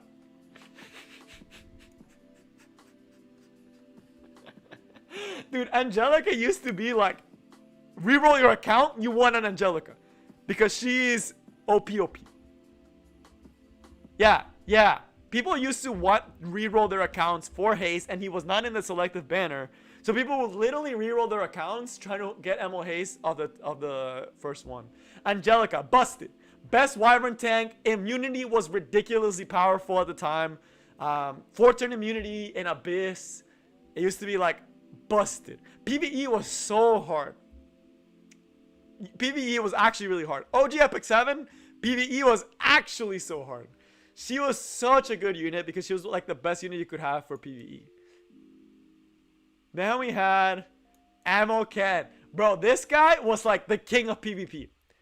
Everyone and their grandmas wanted Ammo Ken to just stomp PvP. They wanted Ammo Ken because he countered almost every unit in this game. There was no unit that could not be countered, right? So it was just, man, it was great. Ammo Ken used to be so good. Now there's so much stuff to counter him. He had a really good run though. Back in your Clury, dude, this was at the time the specialty change came out. Y'all realize, Falconeer Clury now, the Falconeer Clury that we all use, is a nerfed version of herself. And yes, Angelica has a cleanse, but it's after the buff, so she still gets destroyed by most things in the game. It's good for like PvE. It's not bad for PvE. So Angelica's not that bad for PvE, but honestly, it's just like, why use her when you can just use Momo? Except for Wyvern tanking, because it's easier to build her. But dude, this unit, she used to like always get 50% CR pushing. I think she had a 100% chance to CR push. Her S3 had 1 less turn cooldown, right? So think how fast Falconeer Clury gets her S3. Take off a turn. That's how she used to be. She used to have like higher chance of extra like combat readiness pushing, and she used to also have a low cooldown on the S3. This unit could literally take like back to back like 10 turns. It was almost essentially like, it was broken. She was broken. She was such a broken unit. I can't believe this is pre-nerf.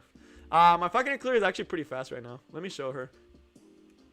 I really like Falconeer Clury. I made it work. I stripped my F10F for Falconeer Clury and I just made her work. Yeah, it was ridiculous, dude. She could just murder people, dude. Oh, it used to be that? Yeah. She used to just get extra turns. Right? Like now she gets 50% CR push. She used to have like extra turns. Like crazy. This is my F Clury. The big reason is this piece. So Yeah, it had a built-in RNL, essentially. On a low cooldown S3. Just think about that. Imagine you're playing the game, and then you suddenly get lapped 3 times in a row, and basically have a unit perma S3. So if I can clear it, this unit was broken, dude. I didn't realize how broken this unit was until I actually built her, and I was like, wow, I really messed up. Bro, DN, this unit used to be, like, I don't think there was a single guide at the time that didn't have DN. I think every single PvE guide, and even PvP guide, like how to climb an arena, had DN in it. Every single PvP guide had DN in it. And KPDL test, there was a lot of gear rolling. I wasn't even going for speed when I was rolling that piece. I was actually going for, like, effectiveness and health. Bro, I don't know how I got that piece, but it's my fastest piece on this account. It's the only 27 speeds I have, in case you're wondering. But the end, dude, she used to be in every single guide. This used to be the good old days. I remember, I thought the end was garbage too. I didn't pull on her banner the first time through because I thought DN was a garbage unit. I was like, why would I ever use a Soul Weaver that can't heal? Oh, man. Oh, man. Was I wrong? What? There's a lot of times I've been wrong, and DN was one of them. I think the other unit that I was wrong about was Seaside. That I thought was going to be weak, and then ended up being, like, absolutely busted. Dude. DN was amazing. But when she first came out, I thought she was trash. I read her skills, and I was like, this unit looks trash. Like, no heals, no nothing. I was like, trash unit. But nah, bro. This unit used to be broken. All the guys used to have DN in it. She used to be like the meta unit. And I think that she was the #1 unit. Yeah. She was the best unit in Epic 7. She did everything. She was good for PvP. She was good for PvE. There was no RTA at the time. But this was before Tama. Tama was trash, though. Before she got buffed. Once Tama got buffed, everyone knew that Tama was broken. Yeah. They hotfixed her before her banner ran out. And then she was like the best PvE unit in the game. But the end, man. She's still really good. Testament to one thing that old Epic 7 used to be a lot more of. That I think they've lost a little bit. For the better or worse. But before, it was like the units they used to release were like game changing. And like they're long-term strong units. I think the last game-breaking unit that they released on release was Seaside. I think after Seaside and after like all the nerfing fiasco and stuff like that with like the ML Aura and Sage Ball, Smoggate's kind of scared to release really strong units. Except they still released F10, which like, but they rather buff units because it lets them see how the unit is doing and see what they need to change later on. But F10 was like the last broken unit that they released. Bellona was really nuts for PvE. I remember that too. I remember pulling for Bellona 2 years ago, too. She was great. But it's just something that I've noticed, you know, like, yeah, Dr. Scroll might have talked about it, but it's just something I've noticed. It's like Smoggate is a little bit scared to release strong RGB heroes now. Yeah, that's tough, bro. Bell, I feel it's tough. F10 is really good right now. It's not the end of the world. Not everyone uses F10. So it's not the worst thing in the world. Are blue gears still good? If you're just starting the game, yes. The further you get in your account, no. You shouldn't reforge blue gear unless you really need it. But you shouldn't reforge blue gear. No, I wouldn't say she's a, Polides. I think they need more units like Polides.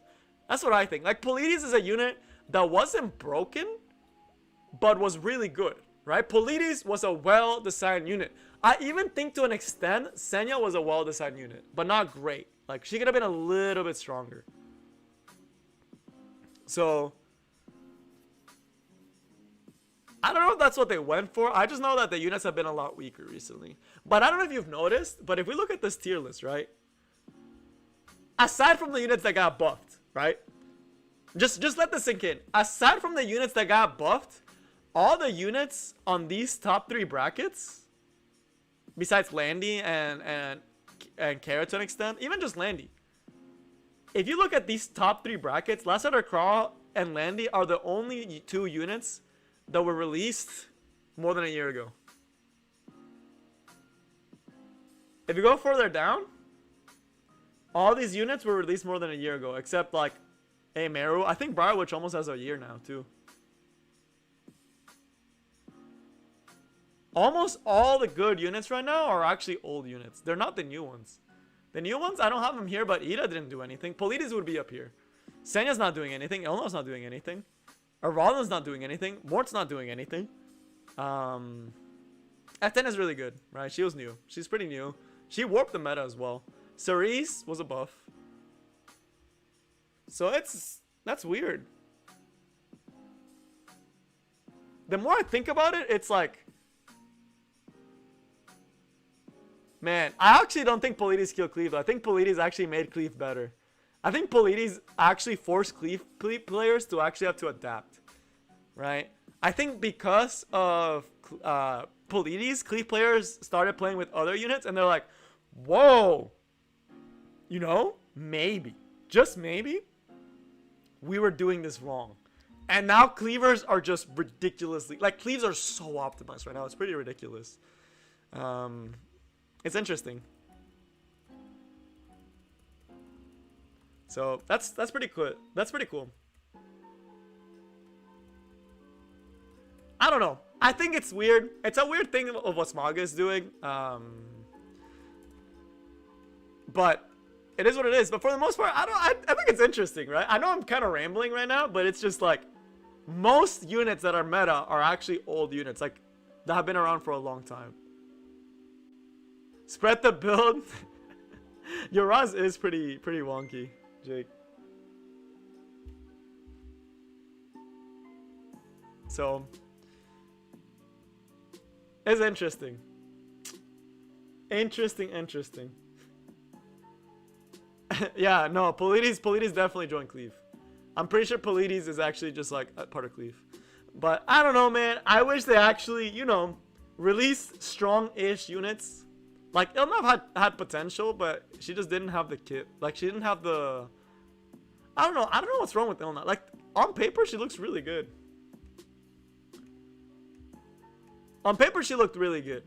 Not gonna lie. I went kind of hard on her, and I shouldn't have, because I know I'm right around the collab time. I went pretty hard on her kit. But I felt like she could have been good. I just don't know where she fell short. I think it's the same problems that Charles has. It's too RNG. But yeah, most units were buffed. That is true as well. I don't know. I really don't know where she fell short. I think it's not... It might be like it's just not her meta. Because, like, how can you use her when Craw is everywhere? When F10 is everywhere? When Cerise, Carrot, made Chloe, Cleave? I honestly think it's just the meta right now. Like, all these units feel like their kids would have been good a year ago. I wonder if she was not a fire unit, if she would have been better. I think you're right, level 6.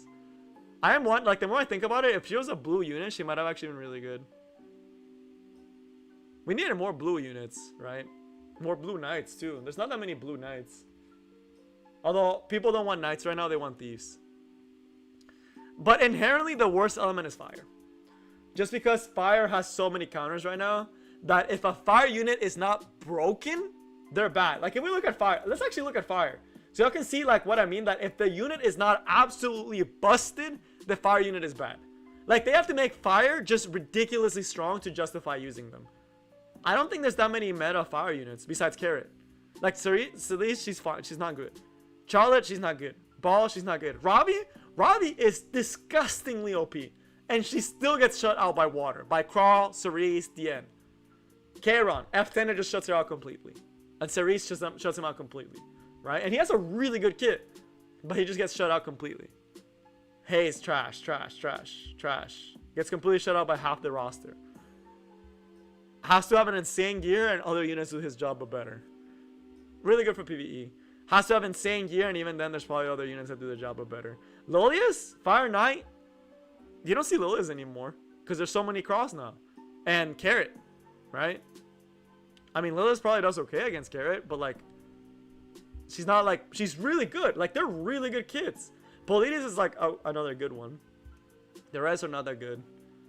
And then you have like Acades, who's the best for Guild Wars. She's amazing for Guild Wars. She's probably one of the best units for Guild Wars. And she's busted, right?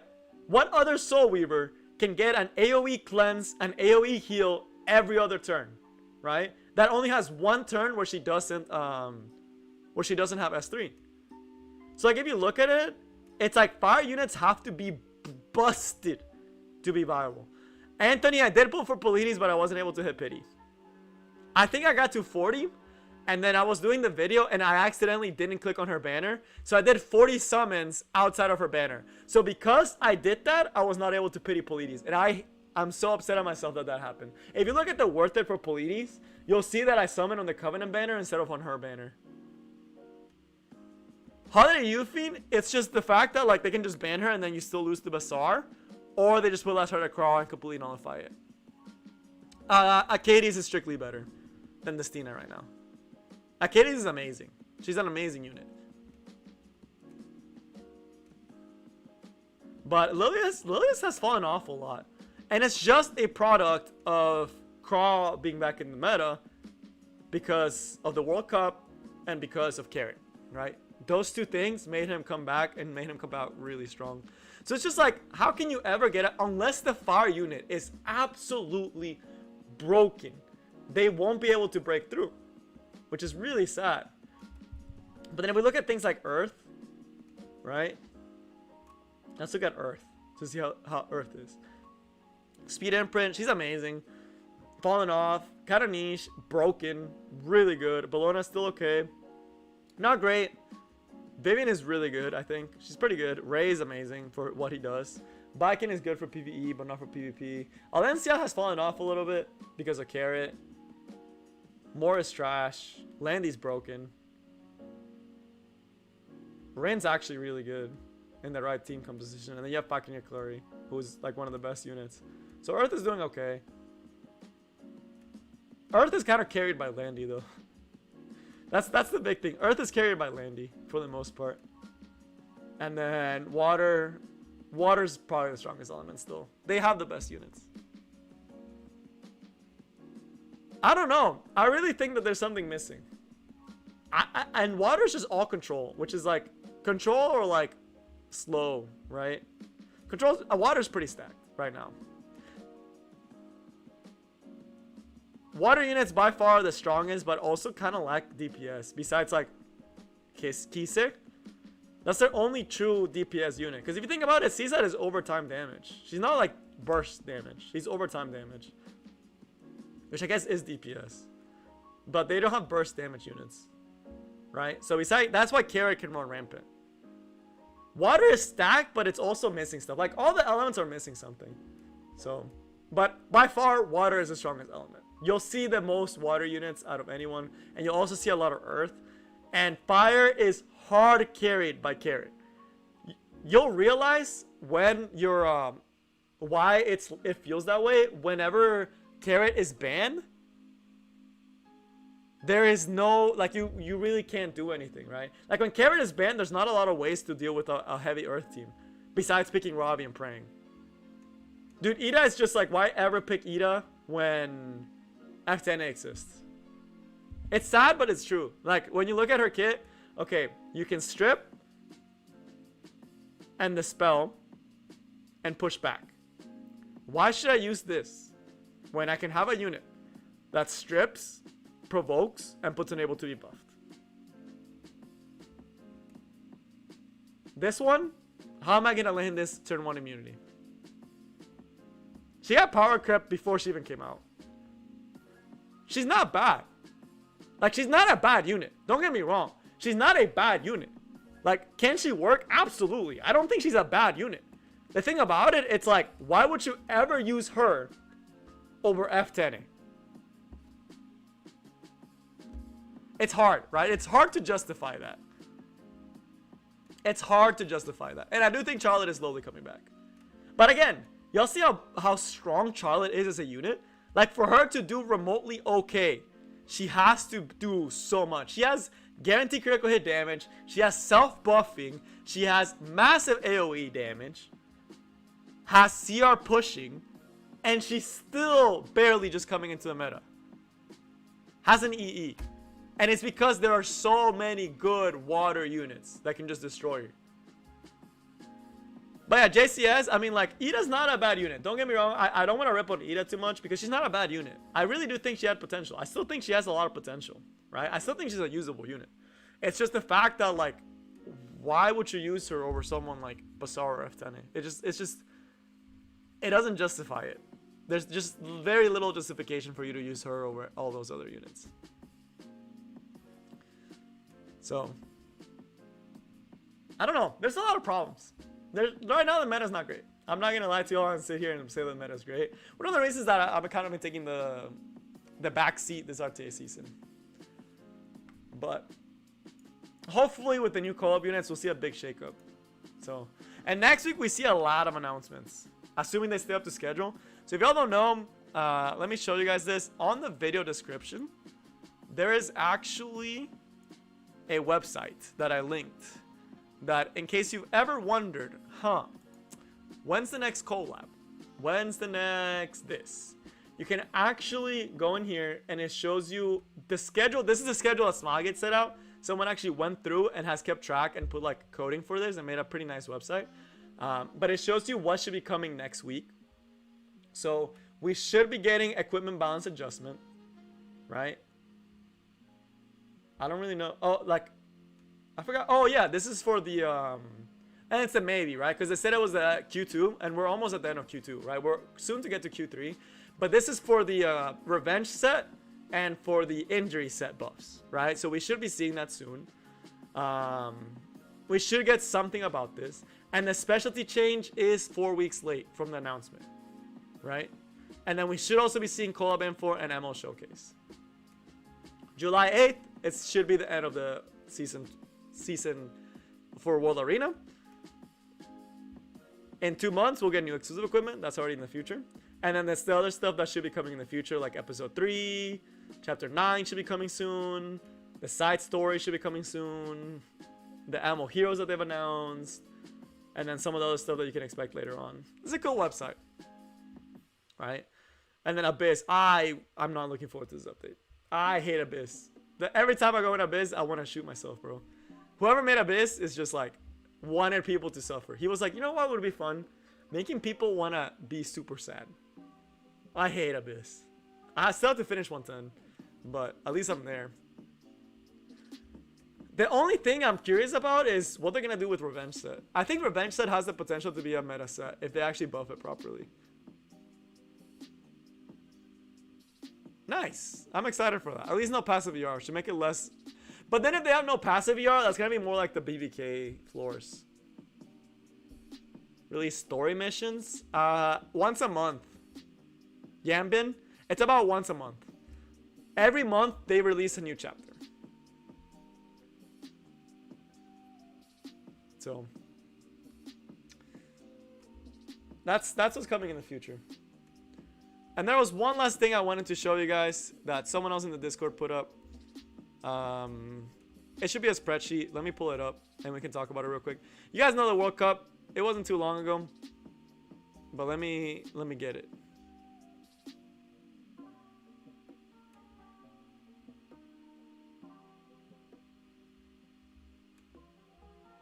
Alright, so we're going to pull this up.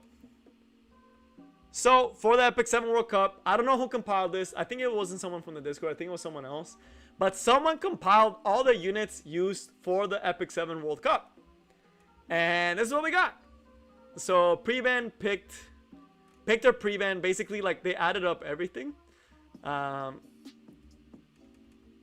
let's kind of look at some of the stuff.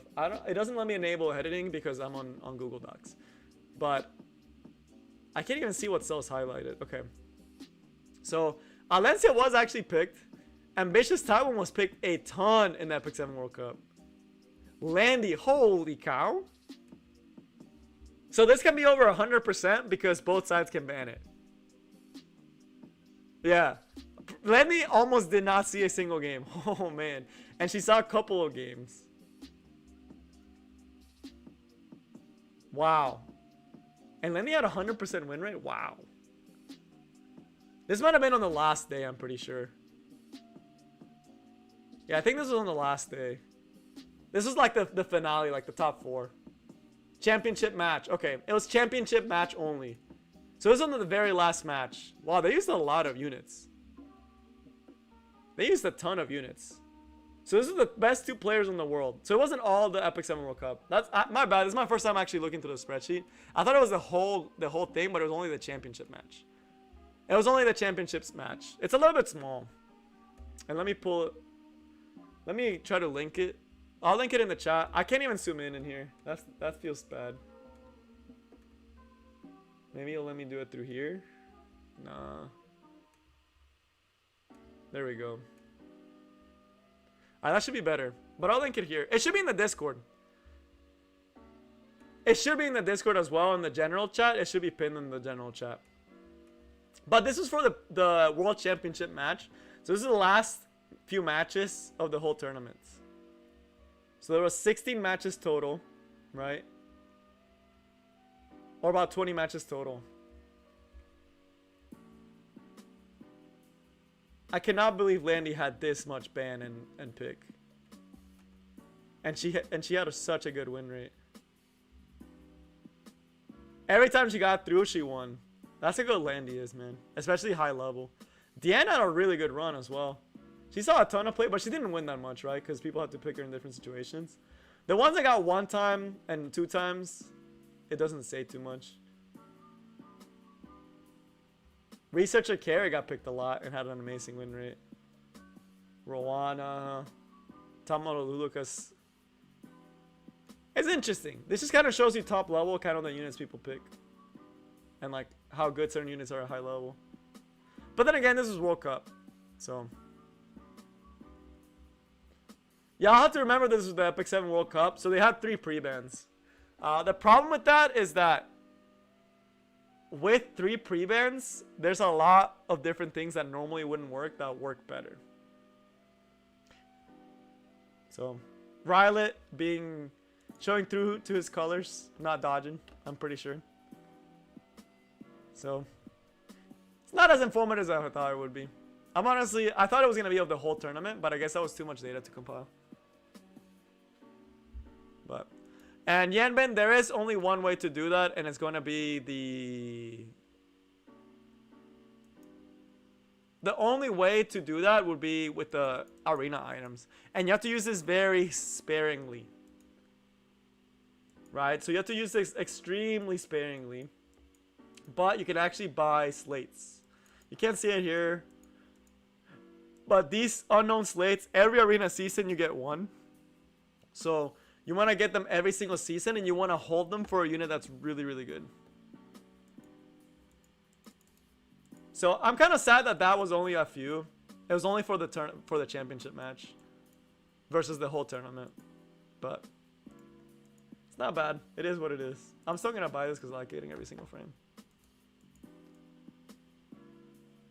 Bro, that's for the Epic 7 World Cup, but yes, Landy is absolutely busted. Like, that's why she's here, right? It's just Carrot right now is the best unit in the game. This gal, best unit in the game.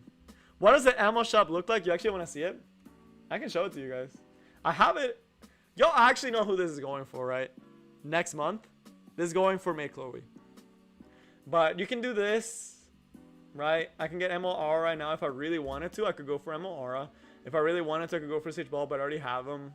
Emo Aura, it's a unit that I would have picked if I didn't have to get May Chloe. What's really cool about this is this resets every month, and I can actually every month refresh before I even buy it. So every month I can just kind of do this and like pick and choose for like find like the perfect gear set that I want, and it'll stay there for that whole month, right? So I could go through and I could re-roll, and I could wait until I find the perfect piece, and if I don't like it, I just wait another month, right? And I can buy multiple pieces if I'm a big whale that has 1 million coins. I can just get OP gear this way. So that's kind of cool. Like, see, this is a really good... Oh, but it's health set. So you get a lot of refreshes, so you're bound to get at least 1 good piece every month. And if you don't like it, just wait till the next one.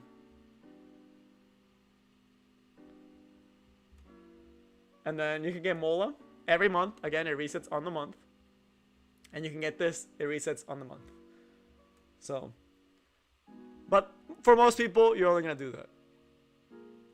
Val, for me, no.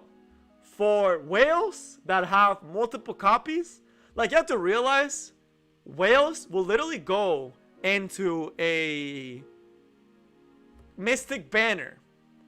And they will pull on that Mystic banner until they triple SS certain units. Or like get multiple copies of. Like they will actually do that. They will actually go through, clear out Mystic Shop, and get multiple copies of it to get it.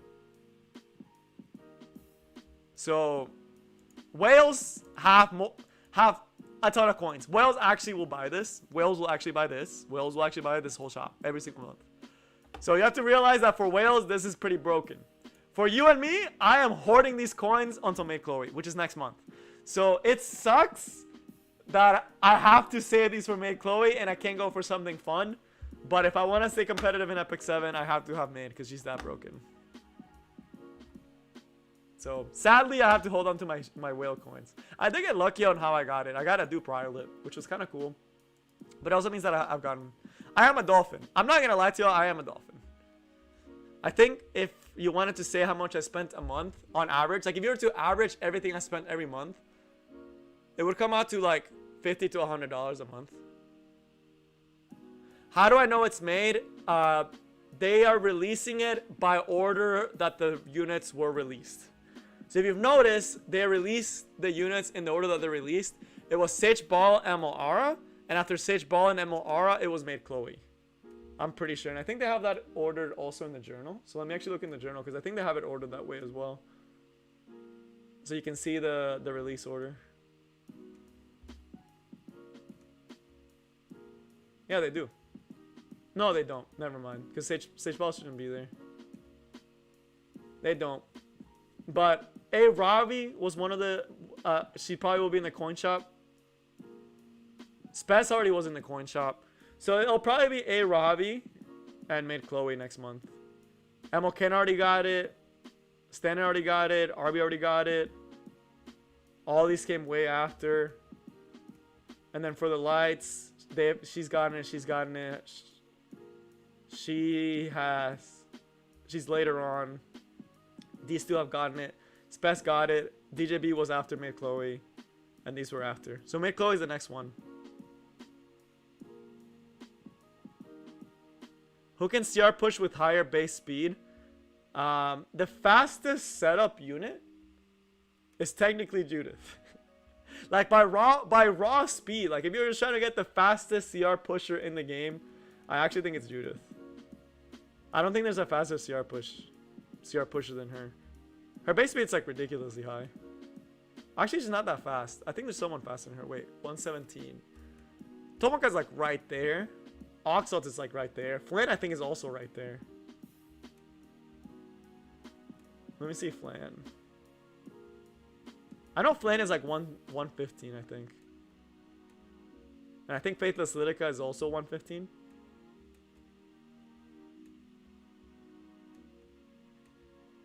No, she's just 114. That's technically slow. I honestly think the fastest CR push is still Judith, though. She still holds that title as fastest CR pusher.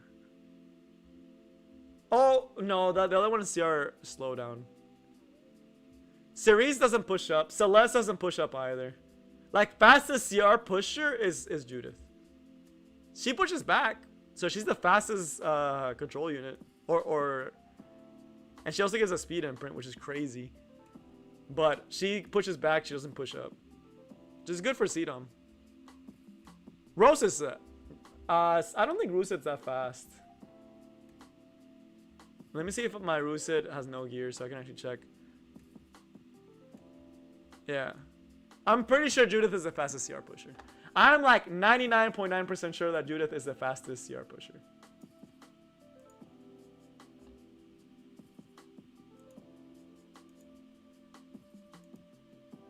Man, I remember when this guy was OP. Oh, I do have gear on him.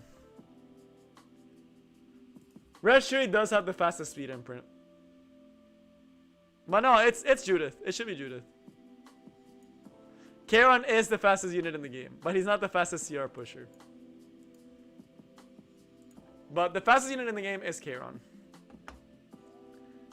Let's see. He has a ridiculous base speed. Like, look at this. 129.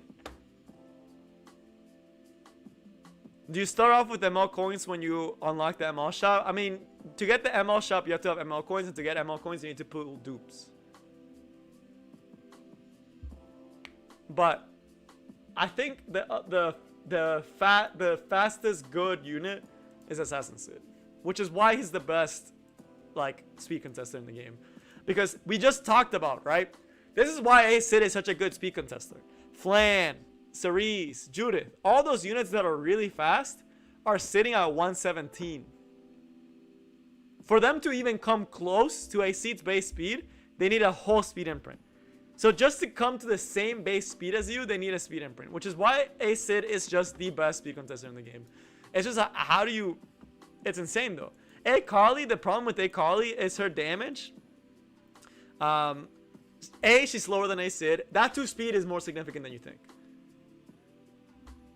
It's pretty significant, right? The other thing with A Kali is that if you don't give her damage and you don't have soul burn, there's a chance you don't kill anything. Right? So there's no point to not use A Sid. And A Sid also steals souls. Yeah, the soul steal is probably the most annoying part about A Sid. This is so annoying. 20% souls steal? Oh, that's ridiculous. And he has like ridiculous crit rate stats too. I think he starts with like a dummy crit rate stat. Yeah, 35% and has an imprint that's also critical hit chance. This guy, literally all you have to give this guy is speed and crit. That's all you need to worry about. So you can legit give him all speed, all crit rate, and he'll do his job perfectly. Because his S3 also scales off the casters and the enemy's speed. He is hard to build just because you need so much speed and so much crit that you have to outspeed your opponent. He has to be at like a 300 plus speed A Sid for him to do his job. Like, he has to be, for him to not, because if you think about it, with speed RNG, if your A Sid is not 300 speed, a 290 Cerise can RNG you. A 288 speed Cerise can RNG you. So, he's really good. I honestly think he's like one of the best units. I think more people should play A Sid. A Sid is so scary as a last pick. Like, if you have any unit that you're putting that's squishy and fast, he's a counter to. Kise, he counters her. Tomoka, he counters her. Any cleave that doesn't have guiding light, he counters them.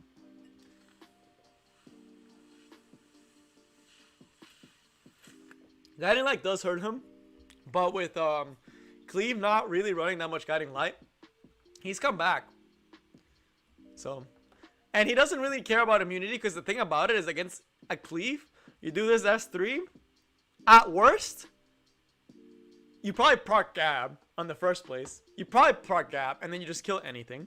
If you don't proc Gab, you're stealing 20 souls. And souls for cleave is very important. He's usable at like 290 speed and 280. You can get him to 280 and you can cheat. Like, it depends on your rank. But like high champion is 300 robust.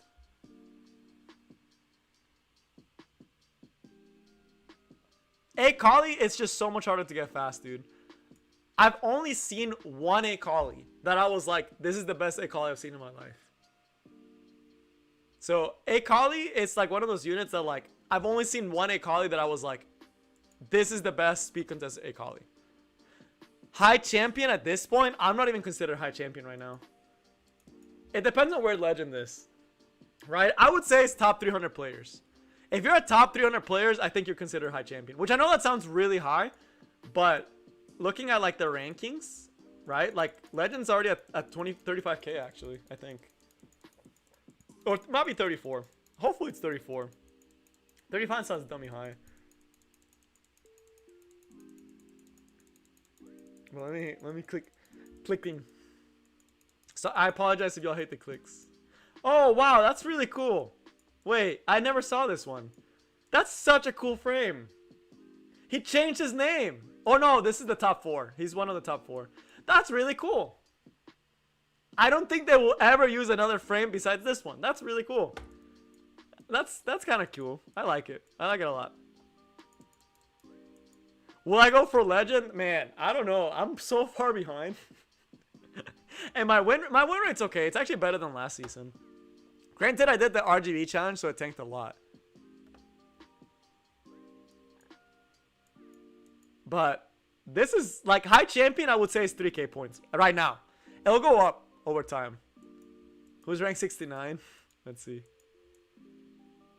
There's no rank 69. There's a big ties probably up above. Dang, healer, I see you. Let me see how far off you are from number 1. 3556. You're 100 points behind number 1. Not bad. It's still sad that Aetherbolt wasn't able to go to the World Cup or suck. I know they got like a wrist slap for win trading, but I honestly don't think these guys needed it. I know that I think they admitted to like, yes, they did it a couple times because they thought the number 1 guy did it, but they are like easily the top 10. Light is amazing. I've heard Dr. Scroll is doing really good. Wait, where's Dr. Scroll right now? I know he like usually does an RTA, but this season he's going pretty hard for it. Light is really good. Light's the best cleaver. He's considered to be the best cleave player. Wow, Dr. Scroll's climbing. I'm happy for him. That's cool. We do very similar content. If you ask me who I feel like I'm the closest to, it'd probably be Dr. Squirrel in terms of content. Not bad. He's been keeping up this season. Me, I've been slacking this season. I've decayed way too many times. Nah, default guy probably just chilling now. But, alright. I still have to make tonight's video. So, I got to go. Yeah, that's fair. I mean, it's something that everyone wants to do at least once. I did my run last season. I do care about the lore. I do care about lore a lot. Is he actually trying to go for a legend then? Because if he's going for legend then, this season is going to be ruthless. Like, this season might actually be really, really hard to get legend. Just because there's a lot of good names that are shooting for legend this time around. It always is though, and you have to play like almost every day to get legend, and then on the last day you have to play impeccably. I don't think I'm gonna go for legend though, not this season. I am not feeling it. I'm not feeling legend this season. I'm gonna be completely honest with y'all. It sounds way too hard this season. I am way too far away. I slack too much. But all right, that is all I got for now. If y'all have any questions, let me know now before I close the stream. But I hope y'all enjoyed the stream. Hope y'all had a good time. Tomorrow, we will be playing a different game because I need to grind it out. And I like grinding with y'all because it makes it less boring. So hopefully it's a good time. And hopefully y'all like the game as well. Maybe some of you will play it as well later. I recommend it. It's a great game. But yeah, that's all I got today for Epic 7 for the stream. We will continue climbing. I am going to try to climb up. I feel really washed right now. If you see me in the Discord, I changed my name to like... washed because I feel so washed up this season. So we'll see. And I'll be Legends of Runeterra for tomorrow. If you guys have been keeping up, you guys have known I've been talking about it and think about making videos about Legends of Runeterra. But I'm trying to qualify for the tournament and I'm like 200 spots off. So I need to make sure that I grind that game out hard tomorrow. But yeah, I'm washed up right now. I'm super washed up. From someone who was always a legend contender, like 3 seasons in a row, it feels really bad to be this low in RTA right now.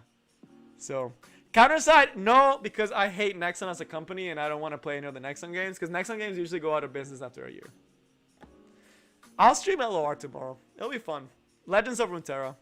LOR. It'll be fun. But, alright, that's all I got for you guys today. I hope y'all enjoyed the stream and I will see you next time. Also, almost 5k subs.